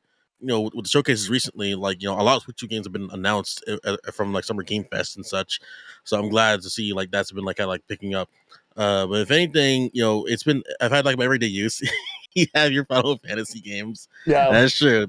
Final Fantasy Revelation's gonna come to Switch 2, which is good. Yep. Like I haven't decided if I'm gonna get that on PC or on Switch 2, but like again, a lot of potential with that one. And it depends if your PC is able to handle it. Otherwise, Switch 2. Hey man, I got 2 of these things. Like I think it'll run it pretty well. Generally, like it's just a matter of like convenience. Like I think also over time, for me personally, speaking to me, the Steam Deck, has be able to run like most things, but like there's some games that have been coming out that are newer that have been harder to run. For example, it's been harder for me to run like, for example, like Arc Raiders on it. Even though recently I've been playing a lot of Mean to Hollower, that's been like the big thing. I could have like played that also on Switch 2 or Switch 1. Like, but if anything, again, Switch 2 has been reasserting itself as like a go-to like handheld. Less tinkering, more compatibility. I think that's been like helping people like really switch over to switch back to Switch 2, if I say that, because like that way like the games do work. They run out of the box. You don't have to tinker with them anymore. And then for your older games, like if they get updated with Switch 2 editions, the compatibility is a lot better by comparison. But I'd say I've been enjoying it like very much. Again, year one, again, I feel like it just had like a very, very mild year one where like there were good games that were in there.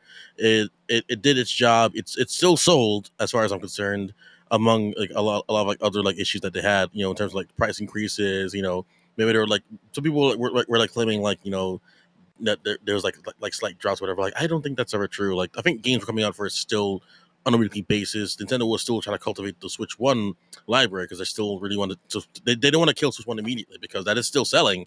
It is still like one of the best selling platforms of all time. And for them, they got to sell like another like 5 million to beat Sony's PS2 somehow, unless they find like more PS2s on the couch cushion somewhere in Sony. But like. They clearly want to keep supporting the Switch One because whereas compared to like how the 3DS was in 2017 into 2019, where it was like, why are we still supporting the 3DS, when the Switch is like, where we're gonna be at. The Switch One and the Switch Two are meant to kind of work in tandem with the Switch 2 editions of Switch 1 games, the Switch 2 specific games, and then like a lot of like commingling between both of them, right? Yeah. I feel like the Switch 1 will be around for a lot longer than we think, and in a good way, because like that means they're building for both platforms. They have compatibility between both platforms, and again, we'll see like better games come along the way. Again, it's just a matter of like, will we see more of them in time? All sorts of things. Like it's just up to Nintendo to like tell us when. And honestly, like I don't think we're like as information starved now. People are waiting for like a direct to come out like for this month. But generally, I always find it funny where like maybe like 3 or 4 weeks out for direct, everyone's like, when's the next one? Because people just want to know. Yeah. Like honestly, like that. Yeah. I think that's the thing. Like people just want to know. Like, and like as much as like weird stuff as they'll make up in terms of like it's like we're coming to the Wii U days, and I'm like, no, we're not. That's not Wii U level. I've been there. Yeah. The Switch 2 is fine. It's just that like I feel like their output has been like a little like skittish, but like I think what they're doing now they're counting for the Switch 1 platform. Switch 2 is getting up there. But like they also got to do like a lot of like commingling here and there to make sure that everything's like kind of working. Because I imagine like there's like stuff in the pipeline that they're still working on here and there that we don't know yet. Some people think it's like so simple, but like honestly, it's not. It's not like it's a very, very pointed like business measures like for them to like support those platforms. And I feel like until Switch 1 like dies or some way, like maybe like Switch 2 will be supported more. But like I don't think it's. I think they really planned ahead for how both of them are going to work out in the long run, because they're both part of the same ecosystem. They're part of the same family systems, so to speak. So it's just a matter of like when they put more content on it. And thankfully, third parties have been picking the slack this time around, which has been great. That's been like honestly since Switch 1 they've been doing better. But like now we're getting even bigger games on Switch 2. The Code Veronica remake is coming there. God, there's like so many things like I forgot that are like that. I was surprised to even see the Switch 2 logo on it. Period. Okay, Alien Isolation 2. Alien Isolation 2. Like there's a Barbie collection coming out. yeah, the Barbie collection. Pick up. No, that one's gonna be a banger. I'm pretty sure. Yeah. Yeah, like honestly, like I'm glad to see like where things are headed for the platform, and honestly, the fact that it's being treated seriously as a platform, that's good. Like I there's bigger and better coming for it. So yeah, that's my take on it. I'm using it just as much as I thought it would. It's helped kind of like reinvigorate the Switch in my household, because like the Switch 1 was sort of kind of dying off for me personally, but then the Switch 2 really brought it back up to prominence. So yeah. Yep. What about you, Johnny? How much have you enjoyed the Switch 2 so far? So I'm going to be kind of an outlier on this one. I do love the Switch 2. Everything about it. Like if I'm going to grab a Switch, I don't even look to my Switch 1. I don't look to the Lite, any of my other consoles. I do grab the Switch 2. However, though, I have run in the past year, even too, I've run the way of Steam, PC gaming. Like my PlayStation, my Xbox, all that stuff is sitting over here on the side, just sitting there. It's collecting dust. The Switch 2 is great. I use it when my wife and I decided we want to go outside by the fire pit. We had friends over. We were drinking Mario Kart on a projector. That's like a huge benefit because we can hook it up to the projector, just right there, boom, it's easy to go. I tell people all the time too, like if outside of the few exclusive Switch 2 titles, if you're having an option of choosing between, hey, should I hold off and buy it or not buy it? If you want to get it before the price hike goes in, 100%. But I'm also very much the honest part of like, you don't need it just yet. Like, I could have been perfectly fine with just my Switch 1. As a collector, I needed it, like, immediately. That was no matter what. Nintendo released the Talking Flower, I bought it. You know what I mean? Like, I'm that person that Nintendo knows they can release, whatever they want to release, and slap Nintendo on it, I'm gonna buy it. Did you get the Alarmo? I have the alarm. It's in my bedroom. I had to unplug it because that thing annoyed the fuck out of me after the third night. I was ready to throw it across the room. Like, my dog got into the bed, and it's like, "Oh, you're going to sleep," and I'm like, "That's not me. That's my dog." Like, can we not? So yeah, That's great, actually. Wow, That's wonderful. I had the Alarmo. It's in my room. I'm using the charger for my phone and not even for the Alarmo anymore. So to give you an idea of that one, but it sits there though. But that's the downside though too. It's like, so I'm very much the idea of like, when it comes to Nintendo, it's an amazing product. The Switch 2 is amazing, especially if you're playing certain games on it. Yes, if you're looking for that handheld look, that 4K, especially if you're playing Nintendo exclusive games. But for somebody like me, who I play very much of my retro games, I play a lot of, if I'm on the go on handheld, I have a Game Boy Color downstairs by my chair. That I'll grab the Game Boy Color and just play that. You know what I mean? Like, to go in that route. But so the Switch, for me, over the past year, I love it, and I would never give it up. If they released another version of it tomorrow, like an OLED version of it, even though I play docked, I'll still buy it. But I don't think that it's something that, unless you are somebody that is heavy into the exclusive titles, such as like Donkey Kong Bonanza or Pokopia, whatever like that, then you don't really need it yet until they start after this year. Don't get me wrong, because there are people I know too, Star Fox. If you're into Star Fox, you need to buy it for that. But until they really start getting out the more of the bigger banger everyday Switch 2 exclusives, I don't see the hype behind it just yet, in my own opinion, as much as I love it. But I do see where it's going. You know what I mean? Like, I do see where they're going to take it to and where they're going with it. But until they get to that point, I don't see it being that. And again, I don't see Switch 1, I don't see it dying off. I don't see it going the way of the Wii U. Like you said before too. Like, people do compare it because of the fact that, the Wii U, Switch U. But you know what I mean? Like, they're gonna compare the two because of the fact that it's not selling immediately. On release, it didn't sell out right away because you did not give us exclusives that were like, "Hey, I need it. Congratulations, you gave me an upscaling Zelda. I don't need an upscaled Zelda. I gave me Mario Kart World Tour. If I don't have friends that have Mario Kart World Tour, I'm playing by myself." So if you would have gave me a day one Mario, a brand new Mario, open world Mario game on day one, guarantee you it probably would have outsold the Switch 1 on release day, because of the amount of people that would have just ran for that. Give me an exclusive Zelda on release. You would have given me, you gave me Donkey Kong Bonanza, you gave me Mario Kart World Tour, and until word got out about Donkey Kong does not have the pull Mario or Zelda do. Even Pikmin. You know what I mean? Like, you have your small group of people that like these games, but it's not going to have the massive pull that other ones are going to have. Right. On an exclusive release date. So, yeah. I love it, but yeah, those are my thoughts on it. And that's fair. That's fair. What about you, Mike? Yeah, no, I kind of am in the same boat as Silver or John, because legit, I got the Switch 2 for Mario Kart World, but if Mario Kart World wasn't there on day one, I probably would have waited until either the price hike ended up happening or until Mario Kart was actually released. But, I'm enjoying the Switch 2 though for what it is, between Kirby Air Riders and Mario Kart World.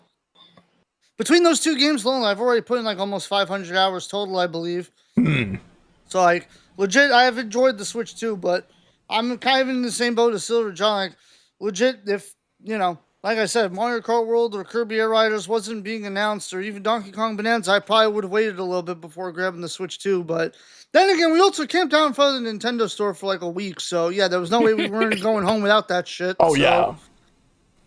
But, yeah, when the new 3D Mario comes and all the heavy hitters come, like Splatoon Raiders and, Star Fox and all that other good stuff, and Rhythm Heaven, I'm sure that now the Switch 2 is going to probably start really picking up steam. But, yeah, I mean, I've enjoyed the Switch 2 for what it is. I'm excited to see what Nintendo has coming down the line. But, like I said, if you're someone that doesn't see any of the appeal on any of the stuff that's going on, you kind of don't really need to pick it up right now if you have like a good gaming PC, because that's where I do most of my gaming, whether it's Steam or the Switch 2. Those are basically my only two venues of playing content. Otherwise, other than my modded Game Boy Advance SP, but pretty much, like I said, if you're not picking up, if you don't see anything you really want for the Switch 2, it's okay to wait for a little bit. But honestly, if you're worried about the price hike, I would say try to pick up the Switch 2 before the price hike happens. Yeah. 100%. Yeah. So that's pretty much my thoughts. Just about. Oh yeah, I completely agree, and I also understand like all three of you guys, all three of you, like, because here's my thing, I absolutely enjoy the Switch 2 a whole bunch, like a lot. I play it as much as possible, especially like when I'm playing games in my backlog. I'm on my Switch 2, not on my Switch 1. I have the first time I've actually used my Switch 1 since the Switch 2 came out was because I have both Pokemon Fire Red and Leaf Green, and what I did was I put Leaf Green on the Switch 1 just to be able to trade with Fire Red back and forth. So other than that, I don't use my Switch 1 anymore. I use my Switch 2 exclusively. Even that combined with the fact that Switch 1 games run a lot better on Switch 2. So why wouldn't I use the Switch 2 for my Switch 1 games? Like, for at least from my perspective. So I just love to get through like new games, games I've had for years on Switch 1. The fact that the ecosystem is pretty much like on par, like exactly the same, just now like everything carried over. I already have like a big library of games ready to be played, so I'm 100% set on Switch 2 right now.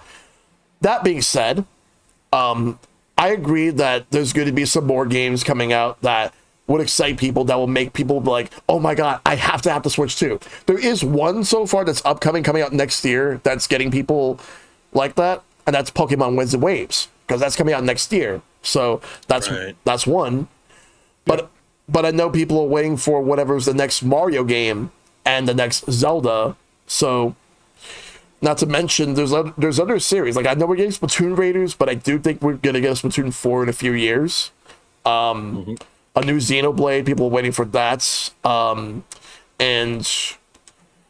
I do hope that the gap between Pikmin 4 and Pikmin 5 isn't anywhere near as big as like the gap between like 2 and 3 or 3 and 4. But we'll see.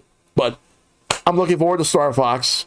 I'm looking forward to Fire Emblem Fortune's Weave, the Dust Bloods. I want to see more of that game. So hopefully that, like, if there is a direct coming soon, that we get to see more of Fire Emblem and Dust Bloods. I would like to see what else Nintendo has that we're not even expecting, because people are speculating so many things. Like, there's been rumors and speculation. Like, I know, like, the big rumor right now is the Ocarina of Time remake, but like, I would like, there's so many things I would like to see. I would like to see a new Kirby game, like 2 different Kirby games. I like a 2D Kirby game and a 3D Kirby game. I would like to see, I know we're getting new Pokemon games, like I just mentioned it, but I would like some Pokemon spin-offs. Like, I would like, give us a new Pokemon Pinball. It's been so long. Or give me Pokemon Snap. Well, we did get new Pokemon Snap onto the Switch, and that's a really good game. But I would like to see if they were to do another one and see if they do that in a bigger scope than how they did it on Switch. Because I feel like with Switch 2 that there's a lot more potential on what you can do that you couldn't really do as much on Switch. Luigi's Mansion would be nice. Like, I think we are going to get a Luigi's Mansion 4 at some point soon. I would personally love to see a new Wario Land game. I know we just got 2 WarioWare games on the Switch, and we're getting a Rhythm Heaven game really soon. But a Wario Land, because the last one was shaken on the Wii. So give us a new Wario Land. I'm ready for that. And I'm saying that as, like, I recently played Wario World for the GameCube on NSO, and that game is awesome. Hard, but awesome. But but yeah, like but as it is right now, I'm absolutely having a blast with the Switch 2. Is it perfect? No. But then again, no console is. But No. but Yeah. but it's really damn good, that's for sure. It's definitely, like, in terms of hardware, it's definitely an upgrade compared to Switch 1. But I'm looking forward to seeing what we have next. So we got community questions. And the first one is from Dari Gamer. Do you think that now, after a year, Switch 2 will now enter the same period of success and greatness the Switch 1 did? Here's the thing about that. I did not think the Switch 1 in particular was going to be anywhere near as successful as it was. I knew it was good. I was hoping it would do well, but not as well as it did. And I really think that the pandemic and lockdowns definitely helped, considering how, like, when we were stuck at home, we couldn't really do anything. People were rushing to buy Switches to get Animal Crossing and be able to play that because there wasn't really much else to do. So that's where and then people were discovering the games that they had on the Switch already, and then people just buying these games. Like, so many series flourished on the Switch 1. But it's going to take time for the same thing to happen on Switch 2. So I do think that the Switch 2 will be successful. But in terms of the same success as the Switch 1, that's going to be hard. Because right now it has outsold the DS, but it's still behind the PS2. So Switch 2, it's got a long way to go. But we'll see what happens. Mike, do you think that this after a year, Switch 2 will enter the same period of success and greatness that the Switch 1 had? I kind of hope so. I mean, it all really depends on what gets announced for year 2. I mean, I feel like Mario Kart World has already got a good, like, starting point for a really good DLC, depending on what Nintendo comes up with. We also got some other good multiplayer games coming with Splatoon Raiders and, Star Fox having that multiplayer mode. Yep. I feel like if Nintendo really gives us like a Luigi's Mansion 4 or like a really good hard-hitting 3D Mario game or even a 2D Mario game that's not Wonder, I feel like that would really get some good hits in. Or also, there was also that rumor about potentially Kirby Triple Deluxe and Planet Robobot being a thing on the Switch 2. If that happens, I'm going to pop off because that would be a really good Kirby game to bring to the Switch. I would love that. I don't know. Like I said, it really kind of depends on what, ends up happening. It depends on the launch lineup. The launch lineup for year 2 depends. Hopefully, Nintendo's probably going to end up doing a direct this week, knowing them, because it's already been a year. We'll see. I don't think they've done a direct in a while, but we'll see. We'll see. Silver, what about you? I think that for the Switch, like, expecting the same level of success is maybe a little foolhardy because, like, I think for the Switch 1, my expectation was that, like, they would take a lot of the they would learn a lot from the Wii U, like, faults and, like, really kind of bounce back. Again, they needed, like, a killer lineup of games in that first year to really, reset the conversation of them, and it worked. So, if anything, that's what helped them, really get the Switch back up. It put the Switch up in a lot of people's mind because people were thinking, like, oh, it's gonna be like another, like, Wii U situation, but no, they showed that they learned from the games, the marketing, a lot of stuff. Again, things felt like very fresh and forward. So with Switch 2 now, like, I don't think it's gonna be like a guarantee that it'll be like as successful. Like, again, I don't think you'd be like lightning the ball twice. Like, again, this generation to me is more or less like keeping the momentum going. More or less, because, like, the Switch 1 has done, like, a lot for Nintendo, in so many different ways, and they couldn't in good conscience, like, throw that away to do, like, a brand new thing, because honestly the concept works, it resonates with people. It's what makes them different in the console space. That's what makes the Nintendo different, so to speak. So I think that I don't think the success will be, like, as crazy. Like, I'm not sure if it's going to reach like 100 million units again, but again, it's a matter of, like, if the games are there, if everything like lines up about at the same way, if they just give people what they want, it could happen again. But it's not a guarantee. They just have to stay on the ball and not do anything stupid to do that. Let's not be the Nintendo that's 20 years behind, as Johnny said. Making these, like, small mistakes that add up.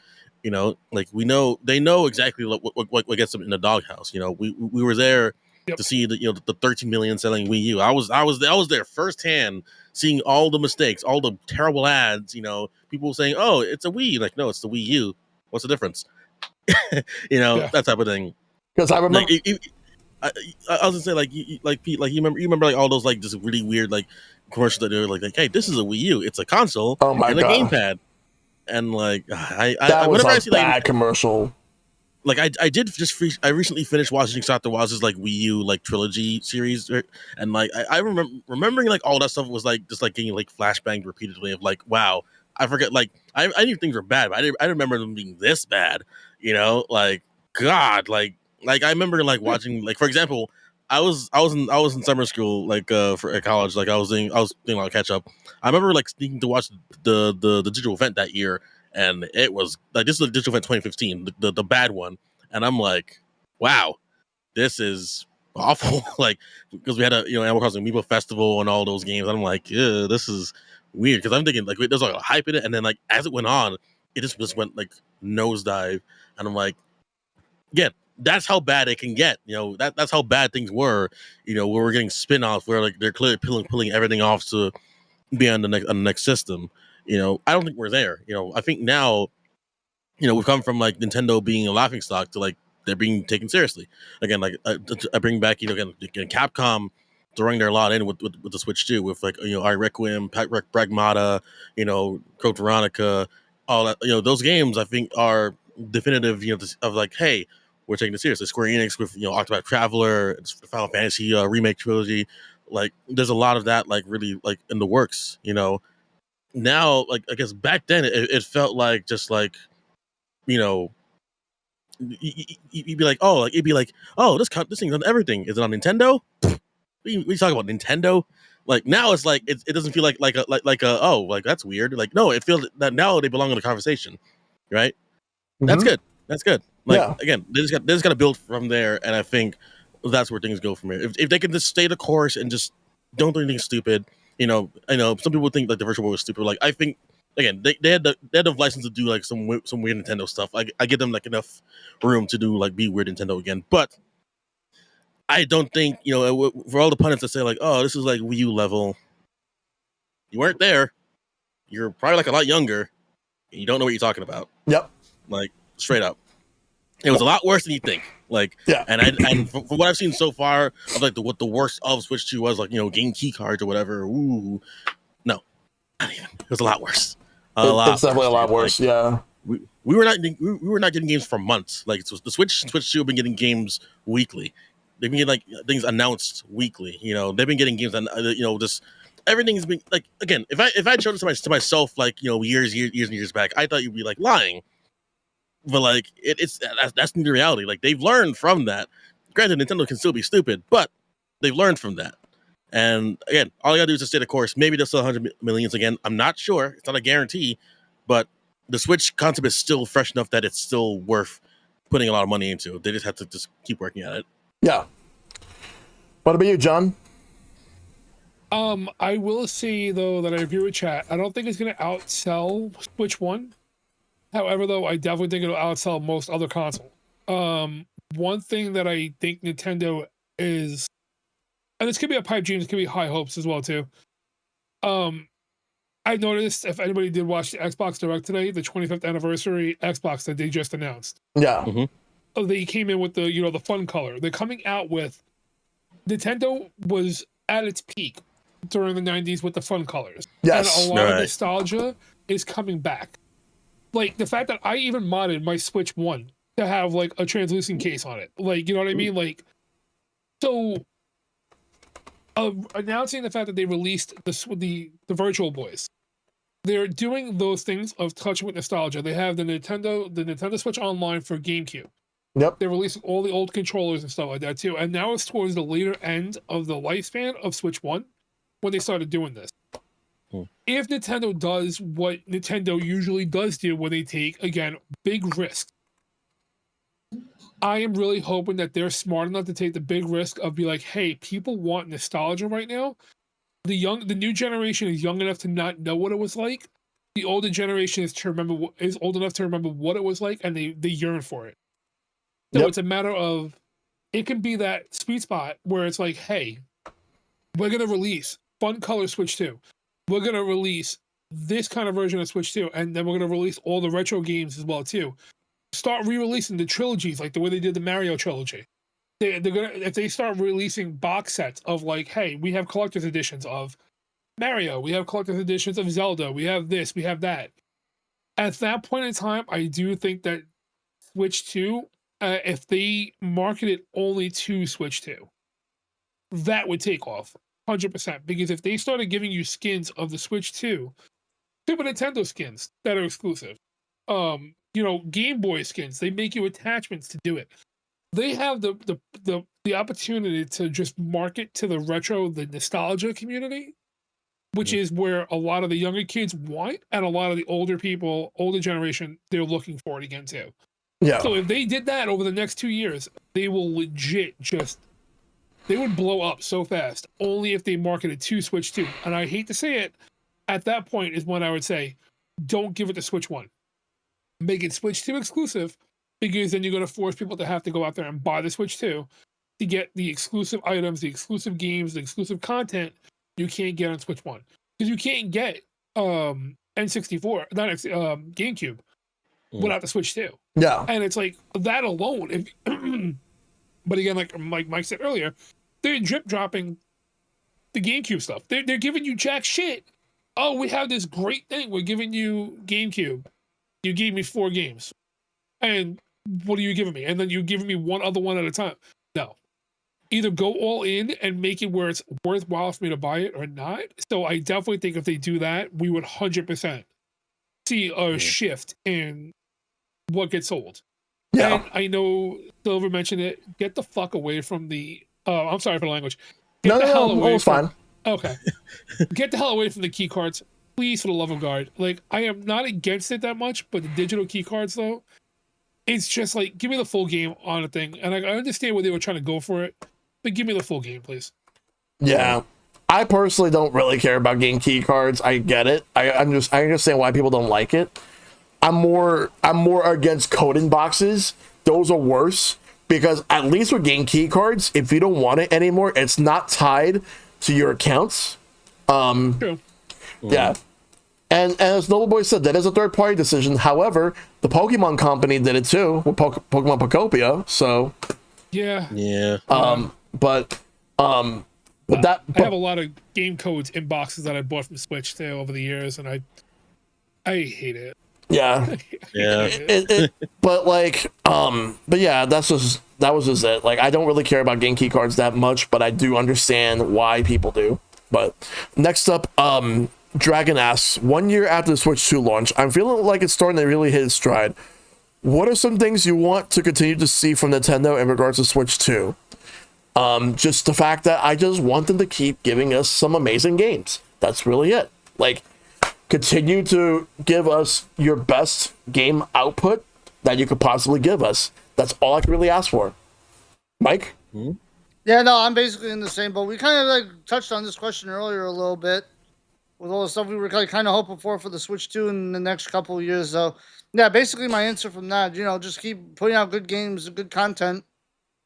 Silver? Yeah, honestly, again, just keep the games going. Like, if anything, like, for the games that might have missed out on the Switch 1, like, bring those games over. Kid Icarus, for example. Yeah. No, I've been aching for Kid Icarus Uprising because I didn't like the controls on 3DS. I want them to bring that over. Yep. Johnny? Same. Bring over new games, give us new games, give us new content, some new IPs. Keep innovation. Like, I don't want to see Nintendo get stagnant. They fall into a rut of, like, we make money, I want to see innovation from them. And if that's what my big thing is for Switch 2. Yeah. I don't want to see just a mirror copy of Switch 1 with games. I want to see innovation on the Switch 2. I agree. Shad asks, what would you like to see for Switch 3?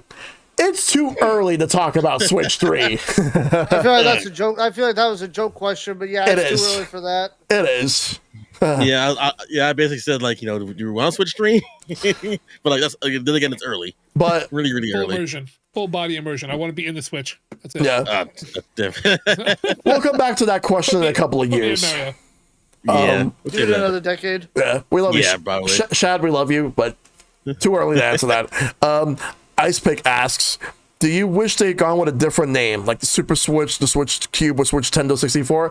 I mean, the only other name I would have been okay with was the Super Switch, but I'm fine with Switch 2. I am 100% okay with Switch 2 as the name. Because it needed to be the Switch 2, straight up. yeah, like as long as it's not Switch U, but yeah, like welcome to Switch University. I'm Yeah, satisfied. I would have personally liked Super Nintendo Switch, but I'm okay with Switch 2.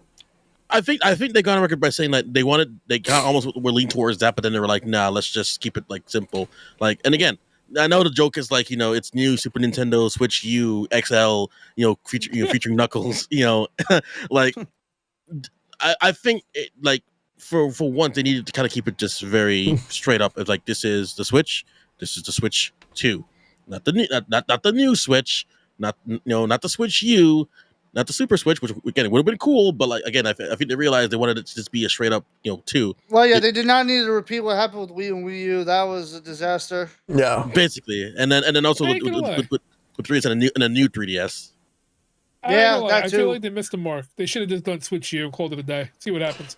Or like made like a joke out of it, like, hey, we're releasing the Switch U, and then just like last minute, they should have made that the testing name, like the one where they, hey, we're working on a new project. The project is Switch U, and then released it with Switch 2 at that point. Yeah, that would be funny. But honestly, they just straight up like, I feel like again the best unit would have been like either Super Switch, Super Nintendo Switch, or whatever. But the Switch 2 is what it is because it's been the Switch 2 for like all we can think about, Yep. I mean, yeah, to be totally fair too, like with every other one of their consoles they've done, like Nintendo to Super Nintendo, they've always done where when they change the name, they're changing the full look of the console, they're changing everything about it. This is just an upgraded version of the Switch, not an OLED, but this is just a way more powerful. It's like a PlayStation Pro or whatever like that too, but this is the Switch 2. This is literally what they did. They gave you the Switch, but a better version. So it makes much sense. better. Yeah, exactly. Yep. So Epic Man asks, what has been the best and or worst thing about the Switch 2 in your eyes so far? Well, best for me, like just the power, like having like a bunch of Switch games run so much better on the Switch 2 is a major plus. So the backwards compatibility to me is like the best thing about the Switch 2.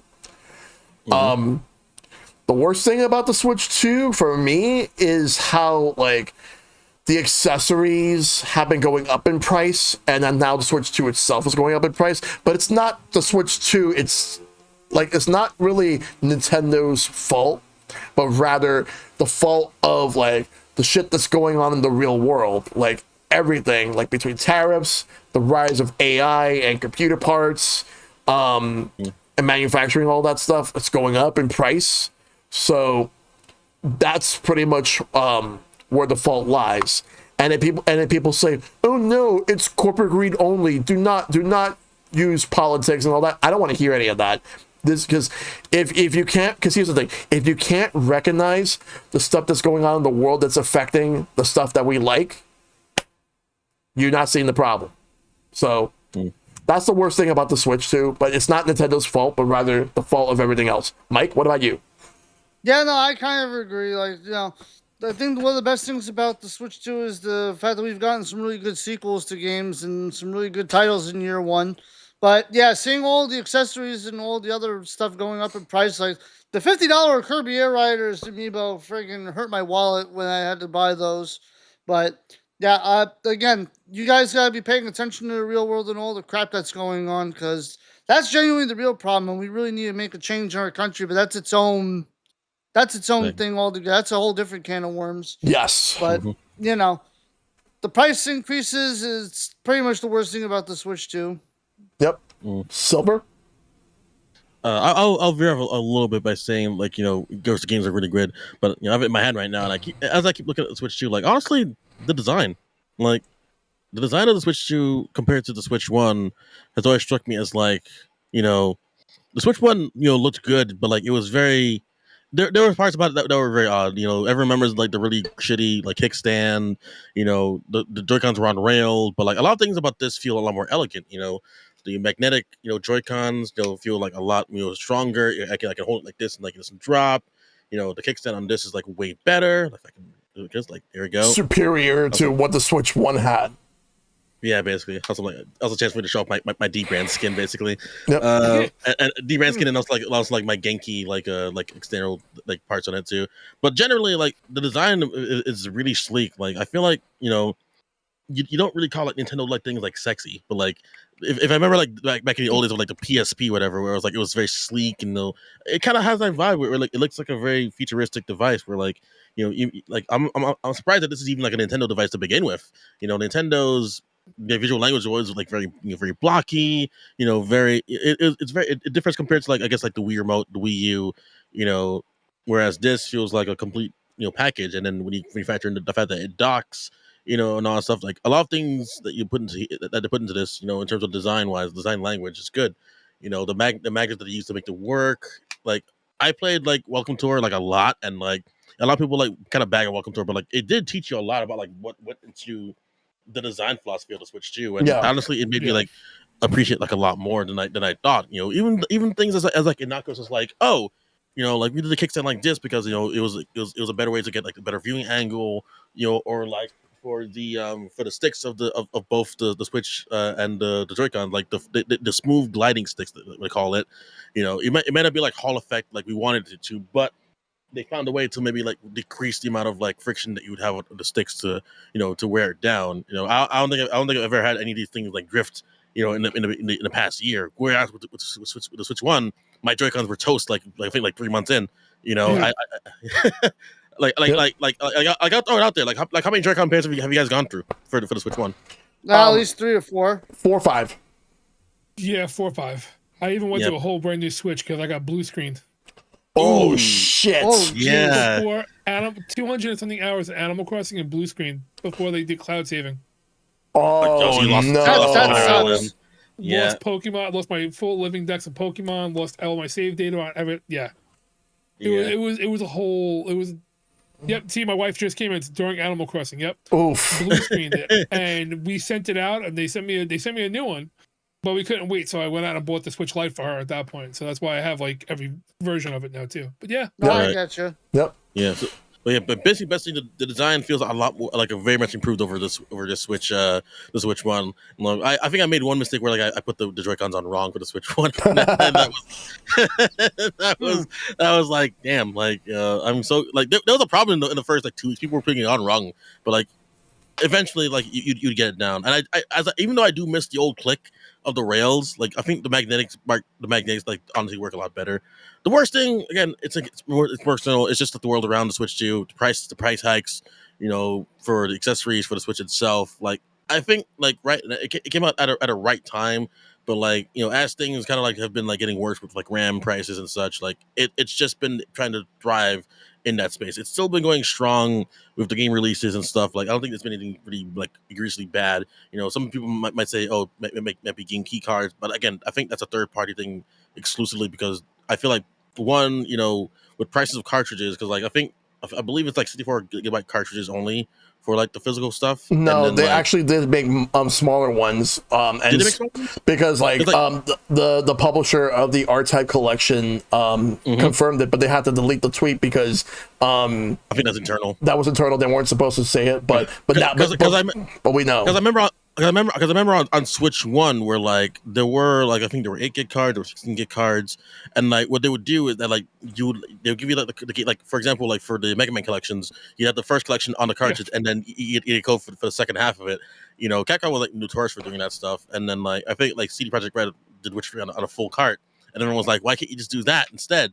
But like I think it was just like costs really just because like that costs add up for all that stuff rather than putting it all on one big cart, put it on a small cart and download the rest, figure it out. So I think that's the only thing that's been like agrees. I haven't bought a GameCube card yet, but I have no full dog in the fight here. I like the fact that again that the fact that like you're able to like sell it still like it's not like tied to your system forever, but there are still caveats with it because again when it comes to like nowadays with like game ownership, a lot of people worry about like the usability of it like later down the line.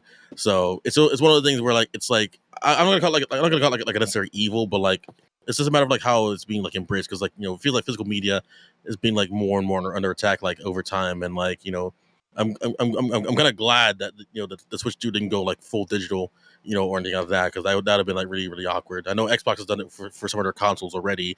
I know PlayStation done it for the PS5, but Switch 2 has still kept physical around. Yep. What about you, John? I would honestly say the best thing about it, though, like exactly like Silver said too, best thing about it is the overall, the way they changed it, the dock, everything to it. Like instead of having to buy a third party stuff to be able to Ethernet port it, you know what I mean? Like instead of having to do even just the breathability, like the vents on it are better. It doesn't overheat. It doesn't get as hot as the original Switch does. The docking when you are actually using the kickstand when you are using it, outside of the dock, the overall feel, it feels solid, as opposed to the Switch 1 felt almost like very cheap plastic, almost flimsy in a way. You felt like if you got angry, you could snap it. If you were holding it and you twisted without even thinking about it, you could snap your screen. The Switch 2 doesn't feel that way. Yeah. So overall, I do think that the improvements they made from the Switch 1 on everything, controller to console to just like the overall system. Yeah. The bad, the lack of games. That's my only biggest qualm, is the true lack of exclusives for Switch 2 that forced me to actually be like, hey, this is worth every dollar you're spending on the Switch 2. That's the only thing that they lack on right now. Yeah. Okay. That's fair. So we got 2 more questions. Next one's from Noble Boy. Do you think they'll ever make new Switch 2 models like the dockless Lite and OLED halfway through the lifespan? Eventually.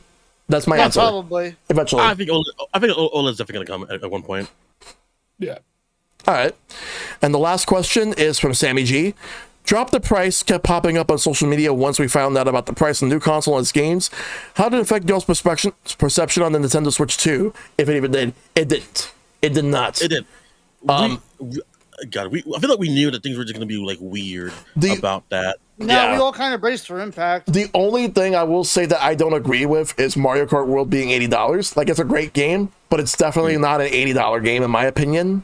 But yeah. No, honestly, as the guy that loves Mario Kart, that literally has played every single Mario Kart in the series, it's my favorite old-time series. It's not worth $80 right now. But in fairness, right now in this current market, in my opinion, no game is worth $80.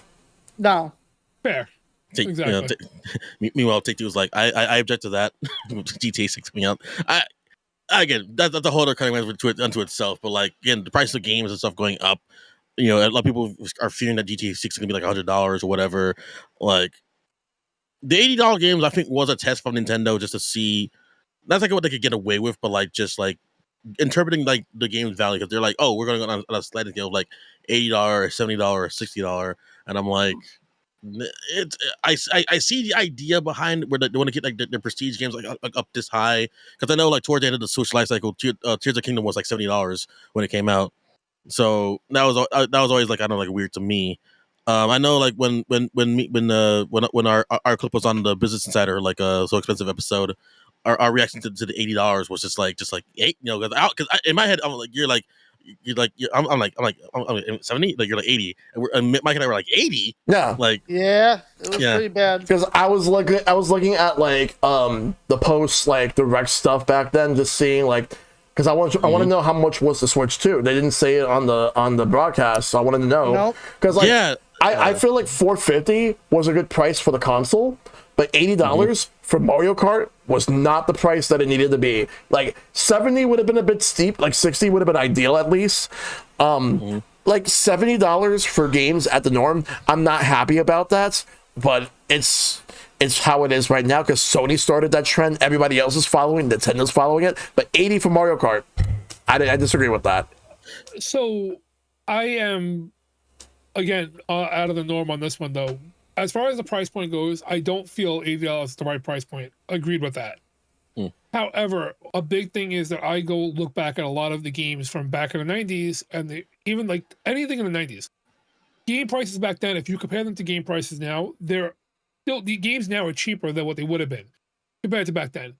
The difference being, though, too, is the fact that we get too many games now on a consistent basis. Back then, you would get your Christmas games, and it would be like you would have your 5-6 big bangers that would come out once a year. And that was like the exclusive thing that came out for the year. You didn't know which game you were getting.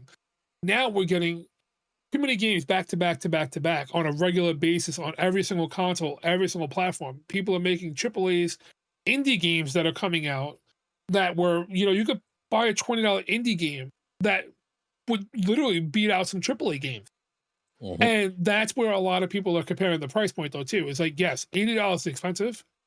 But the fact is, though, that we're conditioned now, too, in my opinion, to buy more games as opposed to just one game that we would continuously play over. And that would be our game for 6 months, 5 months, a year. Now it's like, oh, I just bought brand new Yoshi. Oh, shit, I got to buy Zelda tomorrow. Oh, shit, I got to buy, Mario next week. Yeah. And that's where it becomes like, I'm spending $400 in a matter of a month for these big AAA games when I would have only had to do it once a year, every 6 months, whatever it may be.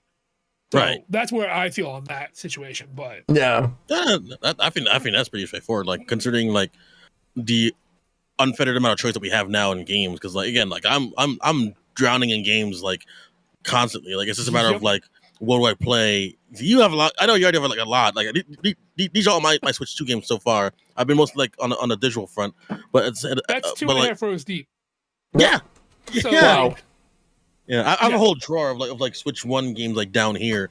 Like again, we're so spoiled with the choice that we have, but then also like it adds up over time, like or adds up like honestly like really like quickly. Where like all these games, and then be able to spend the time with those games to justify the price that goes into them, and and I remember my old school was like, hey, you have to finish the game 100%, before you get like the next game. That was like an internal rule. just think about it this way though too. Like old consoles, when you look at the full library of a console on like Nintendo, for instance. Well, okay, fine. Let's not take Nintendo's original Nintendo because depending on that could get pretty high up there.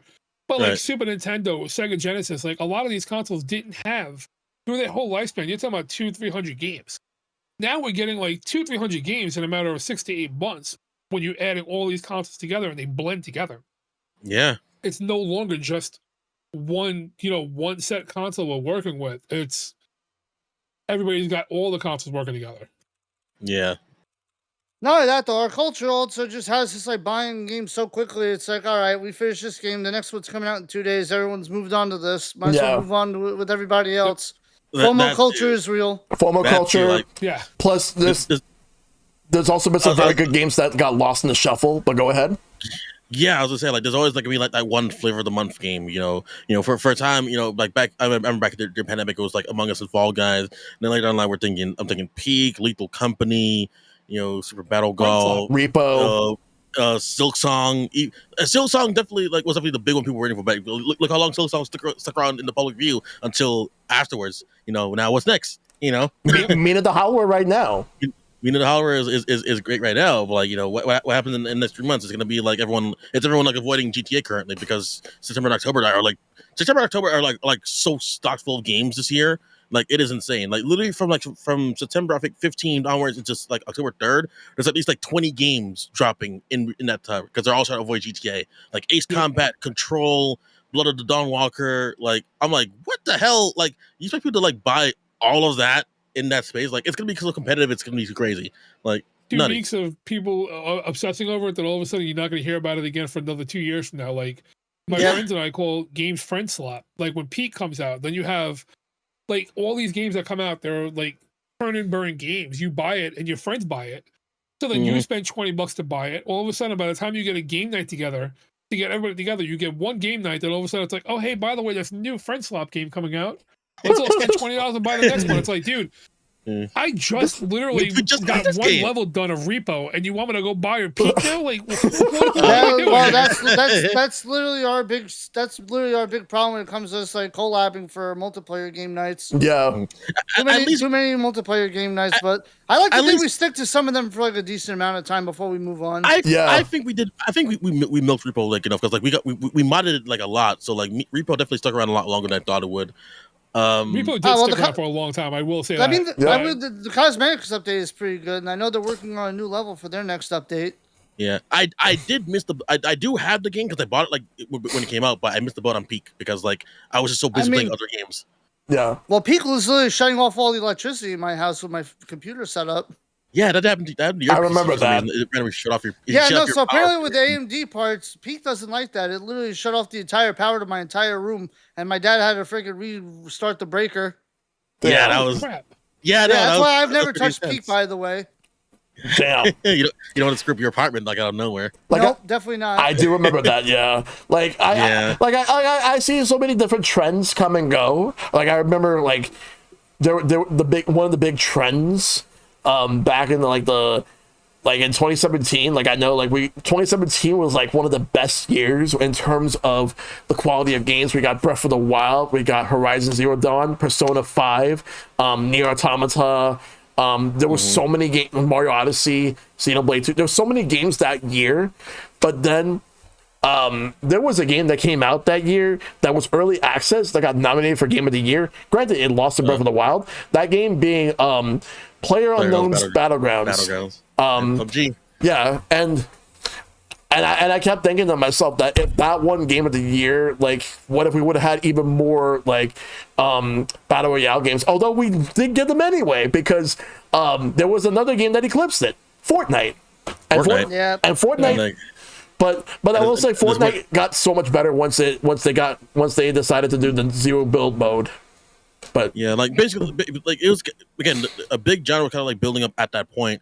Like I still understand. I understand like just reasoning behind why he like nominated as like a Game of the Year, but like I think it was too early to like really like put it in that limelight. But they knew that something big was gonna come out of it. But the problem was it was a little bit early to call that. Granted, again, the whole like extraction shooter battery all stuff really like took off from there on out. But, like like I think like for something like that, you know, that was a little bit like too like behind, like too, I guess, like, ahead of time, I guess. But on the topic of drop the price, it did not because the thing is, it didn't affect any of my perception on the Switch 2 at all. Like I said, No, same. People still bought the goddamn thing. Yeah. it's still Yeah. it's sold 20 million units. Like people still bought the damn thing. I've like seen- I feel like Mario that's the Kart's thing about it. $80 price tag did not affect it whatsoever. There's still plenty of people playing it now. yeah, Right. I spend money on dumber shit. The games are not going to be Yep. the problem. Yep. Yeah. Like, I bought both Virtual Boys, the cardboard one and the other one, and they sit in the box they got delivered in because Nintendo. yes, Like yeah. legit, Nintendo knows what the fuck they have. yeah. Yep. Like I Sadly. have years and years of collecting amiibo, including I even have the Street Fighter amiibo, which they were fucking expensive when they launched. Now they're cheap. Same thing with the Tears of the Kingdom amiibo, which I'm still waiting to get. The new one that's coming out later this year. They're between amiibo. I never got Alarmo because the main reason I never got the They run out Alarmo. the money. Oh yes. Oh wow. Oh For a shit. camera. Oh, wow. Oh, that's cool. Like I never bought Alarmo because my mom would hate that. I got it. But My wife hated it. but there's one thing I did get. Let me show you guys a little bit of show and tell if I can find it real quick. Right here, Yeah. I got it. I have a pack of 1989 Mario, sealed pack of 1989 Mario napkins from like a party store. Really? Like, Yep. there's Mario quiz cards from school. I have no reason for it. Oh yeah, I have some of those. But look at this. I have this Game & Watch Zelda edition that came out a couple of years ago. I do yeah, I too. got them both. Yep, like same. Mario Both of and them. Zelda. I was hoping they would do one for Metroid, and I was hoping they would do one for Kirby, and they never did. Like I got both the NES and the SNES Classic. Like I like in terms of collecting, like just get what you want, of course. But Nintendo, you're right. Nintendo knows what the fans want, and they know what they have. Like, NES. I have both the NES Classic and the SNES Classic as Yes. Personally, I think the Super Nintendo one is like the superior one of the two, but they're both very good.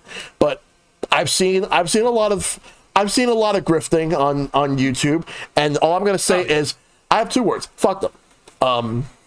Because, like, yes, there are like Switch 2 is not perfect. There are flaws. However, there are people who blow this shit out of proportion to try to fearmonger, and those type of people are not worth your time.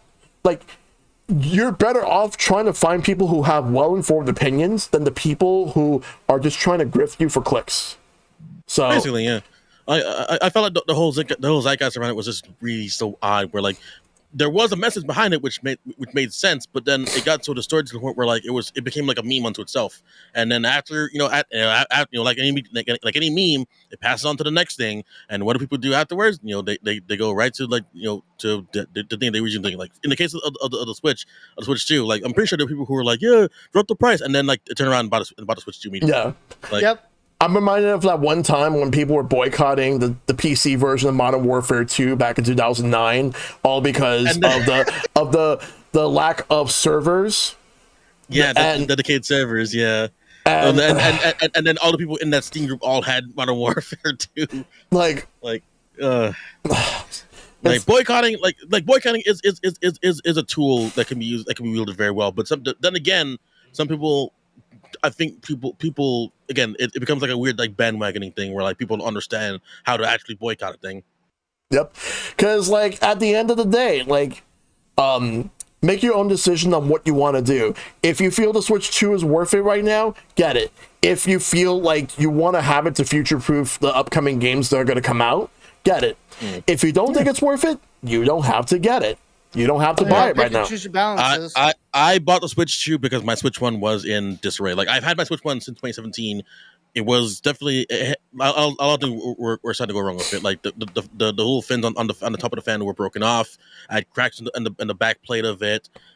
I've been doing like 5 pairs of Joy-Cons, and I was playing games less on it. The Switch 2 brought that back in a much stronger package that works just a lot better. I had my justification. It wasn't just like, oh, I'm just gonna throw $500 on a system that I'll never play. I do play it like daily. Yep, same here. 100%. Again, I only threw my $500 at the Switch 2 because I wanted the new Mario Kart, and I've been waiting 11 years for a new Rainbow Road. So Yep. Right. And deep down, I knew the price might jump for this because, like, again, the current market conditions are going to keep like changing ever so slightly, and look where we are now. It's gonna be 500 in the next couple months. So There we go. Yeah. All right. Well, with that's gonna do it, guys. Thank you all. Yeah, So- that'll do. So yeah, I appreciate like all 3 of you coming in as well, especially you, Johnny, since this is your first time on my show. Yeah, thank you for having me. Yep. Before we sign off, Mike, where can we find you? As always, you guys can find me on all the socials, YouTube, Twitch. Even though I don't try to use Twitter as much, I do have Twitter and Blue Sky. I try to stay more towards Blue Sky. TikTok, Instagram, all that stuff. I have a whole link to my socials on my Twitch page, so everything there is basically what I use. All right. Silver, where can we find you? Well, like I said, you can find me anywhere and everywhere as long as the name Sylverstone Khandr. I'm on Blue Sky, SilverstoneKhandr.com. If you type that into a browser, it goes to all my stuff, my Blue Sky, my blog, my YouTube, which I don't really use it often, a lot of things, basically. And also, of course, on Twitch, Silver.stream. I'm not on Twitch for this year, but I'll be back whenever, because I'm on hiatus. But generally, that's where you can find me. And, of course, I'm wearing like a little big logo over here, so. Yep. What about you, Johnny? You can find me on every social media platform, even some questionable ones too, as well, under Johnny_Boombotz. I made sure that when I started out, I got my name, even my name on OnlyFans, just to make sure that nobody else can take it. So I have the account. It links you to my Twitch, but you can go to OnlyFans and find me on there too. Yep. So yeah, Johnny_Boombotz across the platforms, everywhere. Yep. Mm-hmm. All right. And you can pretty much find me anywhere in the stratosphere except for Twitter, because fuck Twitter.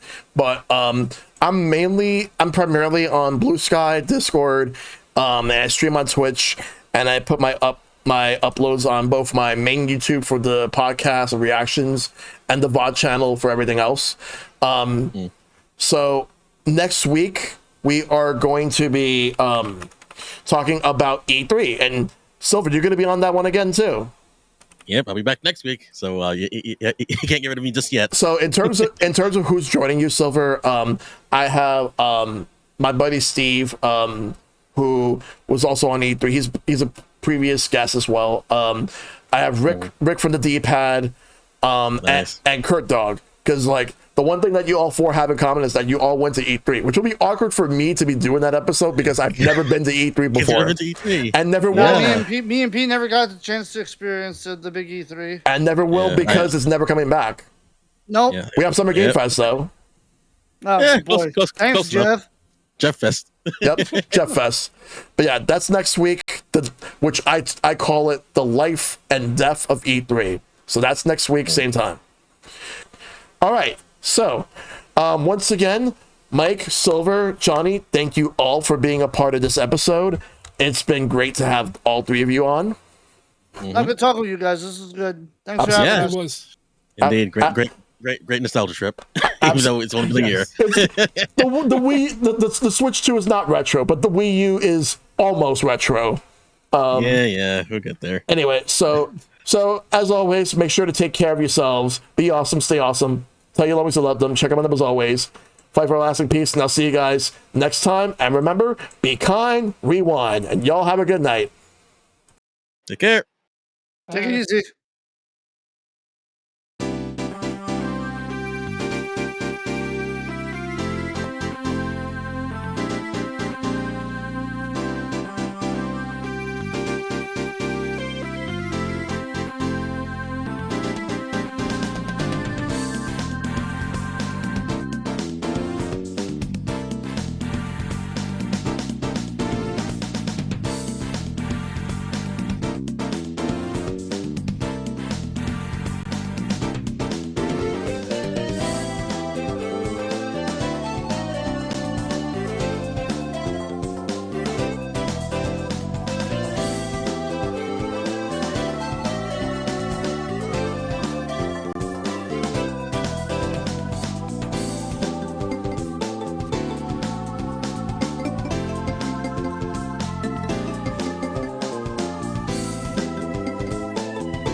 Shh.